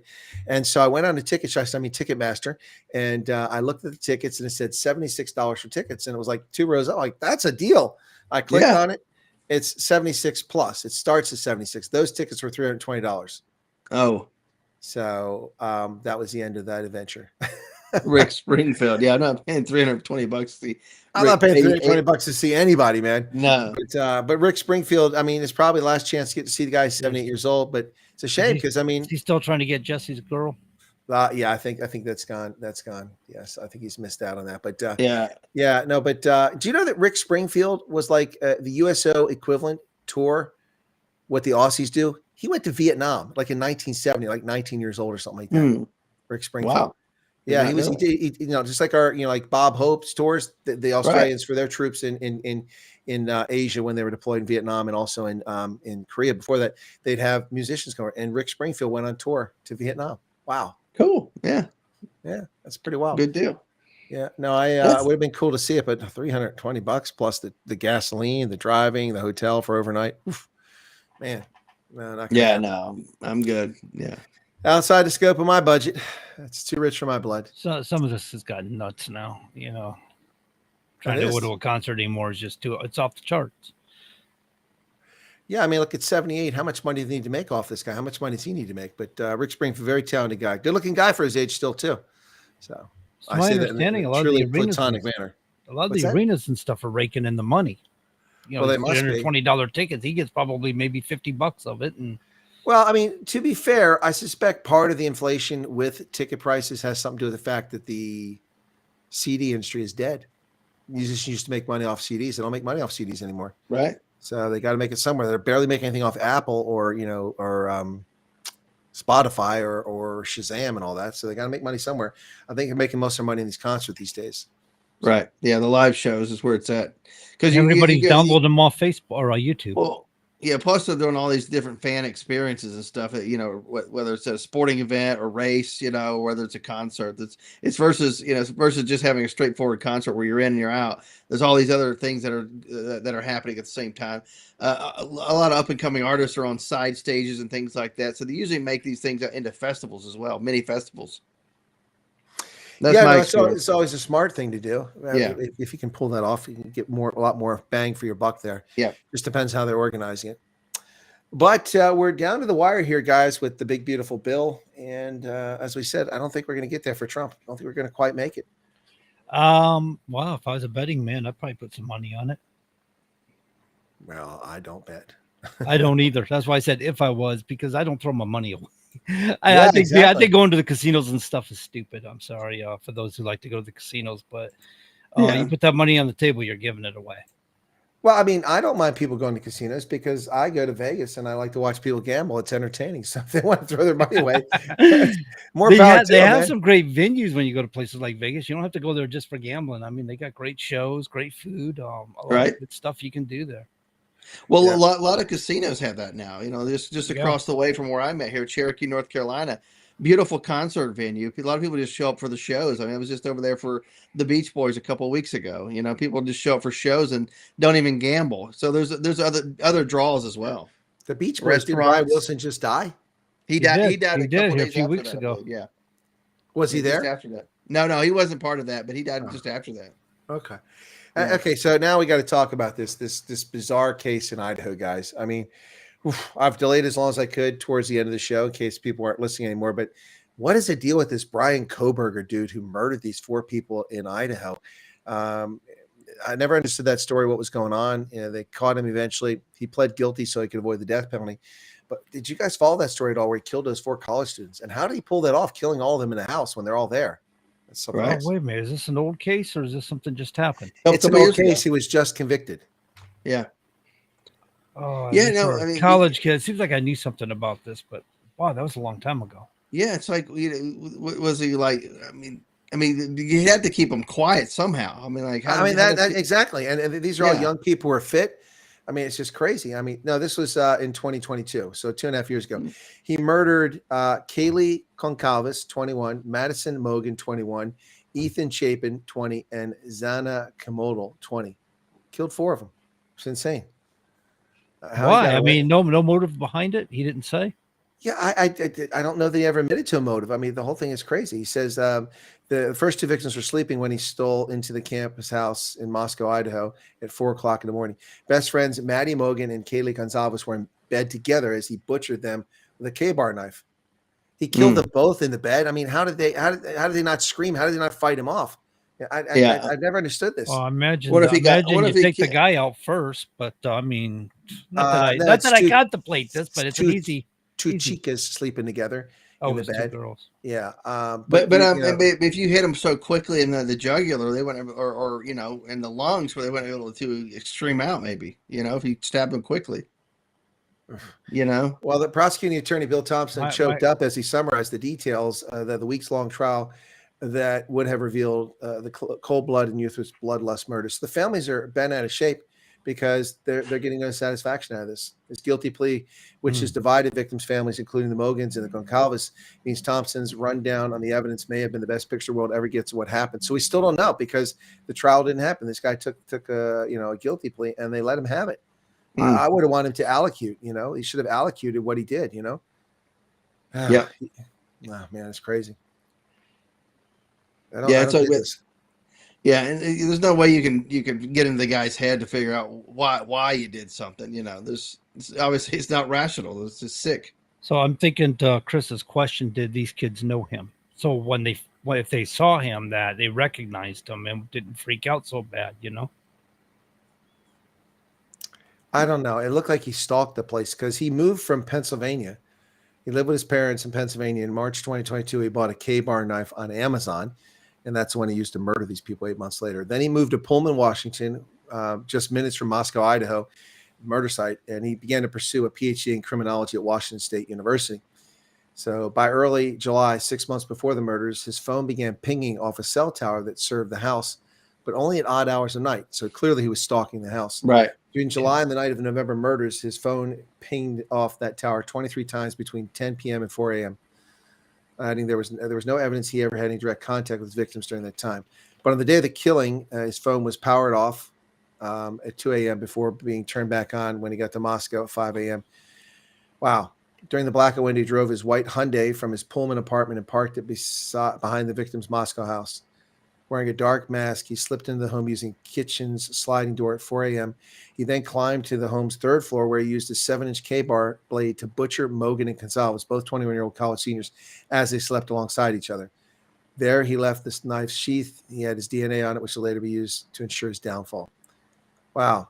He then stole out of the room when he encountered 20-year-old Komoda on the stairs. She had been awake after picking up a food delivery. He cut her down and left her dying where she stood. Her room was not on the third floor. It was on the second floor. Then he encountered Zana. He ended up killing her with a large knife. Kohlberger then moved into her bedroom where her boyfriend, 20-year-old Chapin, was sleeping and butchered him. Jeez. Wow. Yeah. That's crazy. I never got this. What's the motive? What's the deal here? But he's dodged the death penalty, and a lot of the families are very upset. Rightly so. Rightly so. That's just crazy. I remember he got away. They couldn't find him for a long time, too. That was crazy stuff, too. Right. And trying to figure out what the motive was and what the connection is. You never know what some randos are doing out there. You just got to be your head on a swivel. And I hate to say, you can't trust everybody that walks up to you with a sob story or like hey, I'm a good person. I'm yeah, you might be, but let's not trust everybody. And be very careful. Be vigilant. You could have somebody watching your house right now. I'm not saying that's going on, but you just be aware of your surroundings. People should just be cognizant of what's going on in their neighborhood. Well, the thing about this case is that the public is divided on this, and social media, of course, too. Not that we should reference social media for our news coverage, but the public's divided. People are complaining. They're saying, well, nobody really needs to know what happened there. Only the families need to know about that. I don't think I agree with that because we need to know what the MO is or what the motivation was, right? Because you need to understand that to protect yourself. We don't need to hear the gruesome details of how stab wounds and stuff like that. But certainly we need to know what happened. We need to have an understanding of it. Otherwise, people can't protect themselves against this sort of stupidity in the future. It's pretty scary. Right. Yeah. You learn from these types of things. You learn how to protect yourself, and security experts look at things like this. How did he get in the house so easy? Oh, it was the manufacturer, a defect on the door. Okay. We can work around that and fix that. You know what I mean? Things of that nature. That's why you need to know the elements of the crime. It's very important. Yes, indeed. And I know you guys are desperate to hear this news, but porn star and Netflix star Kylie Page has died from a fentanyl overdose. 28-year-old. Never heard of that person. So I was going to say who. My first reaction is who. Yeah. Okay. So Never. I'm assuming you just stumbled across that and figured it'd be just kind of humorous to throw it in. No, I pulled it up earlier. I hold some of these things back, like the Kohlberger thing, in case we get through our news a little too soon, and this one here. But I mean, I'm like, who? Never heard of her. Never heard of her. Not exactly the Ivory Snow girl. Right. Yeah. Right. Marilyn Chambers. Yeah. Yeah. Generations of Americans know who that is. The Ivory Snow girl. Yeah. But everybody has their own little porn channel nowadays, right? You know, everybody has their own little OnlyFans. personal nonsense. Interesting statistic. If you look at the growth of OnlyFans, which is not just porn, but it's mostly porn. Sure. The number of accounts, it just keeps going like this. It's almost 5 million people have accounts on there now. And it's a company with 60% margins. 60% margins. Can you imagine that? That's better than Microsoft. That's pretty good. Pretty good. Yeah. So anyway, is there anything in the tax bill that bothers either of you? Something you're worried about? Well, there's too many pages in there to actually know what's in it. That's probably what bothers me most. It's the unknown that's in there. Yeah. Do we actually know what's in it? Yeah. A lot of people are concerned about cuts in Medicaid and stuff. What is they call it? Workers program or workers something, where you have to be a contributor to benefit. And they're saying, well, 11 billion people are going to lose their benefits and yada, yada, yada. And the concept is to encourage you to pay into it instead of being a freeloader on it. You know, we've had a lot of illegal aliens on it. We've had a lot of people that just don't, you know, they're leeches. And it's crippling our programs. You know, you want to have these social programs. You can't have people leeching off it and not be contributors when they're healthy. But this is intentional. This is by the leftists to make Americans dependent on the state and to turn to the state to elect the big state so they can stay in power. We have 330 million people in this country legally and a bunch of others not legally here. 78 million adults and children are enrolled in Medicaid, not Medicare, Medicaid. Why are so many people enrolled in a free program that we, the rest of the country, are paying for? 24 million are enrolled in the Affordable Care Act's insurance program, which is the Obamacare nonsense. So that's over 100 million Americans. 1 in 3 Americans are living off the dole when it comes to medical. Why is that allowed to happen? That's absolutely insane. Absolutely insane. And they're talking about people at risk. Well, you shouldn't be living for free at other people's expense. That's not right. That's not right at all. No, well, I mean, you know, if you're young and healthy and able-bodied, then yeah, you should be out there contributing one way or another. There are jobs out there. I mean, it's not like people aren't saying, hey, you know, we need employees here. You know, there are jobs available out there. Sometimes they're not the most attractive jobs, but you know, work is available. Right. No, there's a lot of work available. A lot of work, yeah. But this reminds me of the nonsense with food stamps and the SNAP program, because we can't call it food stamps because that's demeaning to people, but that's what is food stamps. But they've expanded food stamps to people to make obscene amounts of money in a family of 4. We're talking about a wage they should be able to live off of, and they get food stamps. They've expanded the number of people. I remember there was like 25 or 30 million people getting food stamp benefits, and that's just the recipients, not the kids that are in that family and other family members. It's insane. This concept of entitlement is really wearing on this country. And of course, I'm going to get the nonsense that, well, you just heartless and not caring. No. But what you're doing is creating generational poverty and generational dependence and generational class envy from the people that actually pay their way and carry the load for everybody else. I see the situation in South Africa where just about 5 or 6 million taxpayers carry the rest of the country. 43 million people live off of public assistance. 43 million. Yeah. Wow. So what's the percentage there in South Africa? That's got to be an exorbitant amount, the percentage wise. Well, I mean, the total population, that's 2/3. It's wow. 2/3. Oh God. Yep. I mean, you're talking about collapse level here. Well, they say that 27 million people are receiving grants, but 27 million people are heads of household, most likely. So they've got kids, they've got parents that live with them. And so, the number goes up to 43 million out of the 63 million people in the country. It's insane. Absolutely insane. Doesn't make any sense. Yeah. Yeah. That's unsustainable. At what point does that economy just collapse and just, turn to chaos? Well, and that's where we're at. Look at the debt. We're approaching $40 trillion of federal debt. And that's just a piece of it, guys. We've talked about this before. The debt picture is never really discussed in its full context. You have to include unfunded pension liabilities. You have to include all the other things that are there, like the state debt, the county debt, corporate debt, credit card debt, mortgage debt. And suddenly we're looking at a headache that's quite large. we're looking at a lot of money, and that's just never really discussed in that context. And all we ever hear about the debt is the national debt with the federal government. But what does the state of California owe in debt? What does Iowa owe? What do most of these states don't have balanced budgets, so many of them are in debt and paying this debt off. And most states are running a deficit. Right. And then we have to pay interest on the bonds that they issue, the money they borrow, to pay that back. And that's money coming out of our pockets to pay for things that deliver nothing to many of us. Well, it's ridiculousness. I remember, not necessarily be a cut against George Bush, but he did do it. He wagged his finger at the American people when we had our economic downturn and said they have a responsibility. Everybody has a responsibility to pay their bills. Yeah, well, set the example. They're in the government, bro. I mean, come on. Yeah, that's a good place to start. Over in the chat, Holden Caulfield said United States credit rating was recently downgraded. You're correct, but it was bogus. Moody's downgraded our credit in purely political move despite Donald Trump. There's no justification for that. There was no difficulty approving a budget. We're operating under a continuing resolution. The debt has been getting piled on for years. There's no change from when Biden was president just a couple months later or earlier, and they did this. This is purely political nonsense, nonsense. I mean, you could have issued the same warning anytime in the last 30 years because the debt's growing and because tax revenue wasn't covering. But this is purely political to undermine Donald Trump, and I pay no attention to Moody's downgrading because they prove they're an illegitimate bunch of political hacks. So that you just said it right there, continuing resolution. Isn't that what we keep doing since the 1990s? We're just continually creating a resolution on the budget. We're not setting a balanced budget. We're not resetting ourselves. Well, we're not even approving a budget. We're just going through the motions and just, carry the spending levels, keep carrying forward. And then they keep adding new laws that add more benefits and more advantages. So we need Congress to do a job and sit down and actually balance this budget, figure out what they can afford to spend. And not going to happen. Not going to happen. But it's got to.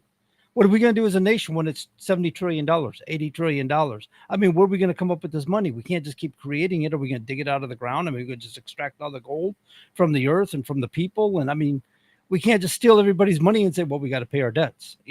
Sometime sooner or later, it's got to come to an end. Well, the bigger problem here, not just that, is not the debt burden, but the consequence of the Federal Reserve raising interest rates.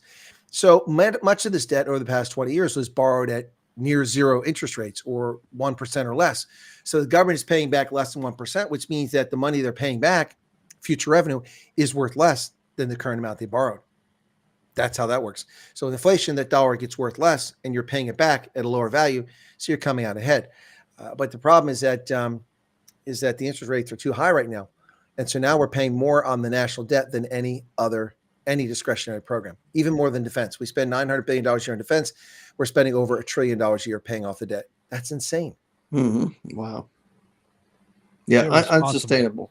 Yeah, and at some point, we're going to collapse ourselves as a society. But what does collapse look like in America? What does it look like to the rest of the world when it happens? Looks like California. I used to entertain the thought they talked about a great reset. I thought, well, was that why they're spending wildly? Is because they're planning on resetting all dollar values throughout the globe and starting over with a clean slate? I don't know. I think it's that sounds nefarious too, doesn't it? I mean, so you're just going to wipe everything clean and everybody's going to start with a clean slate, and something's wrong with that.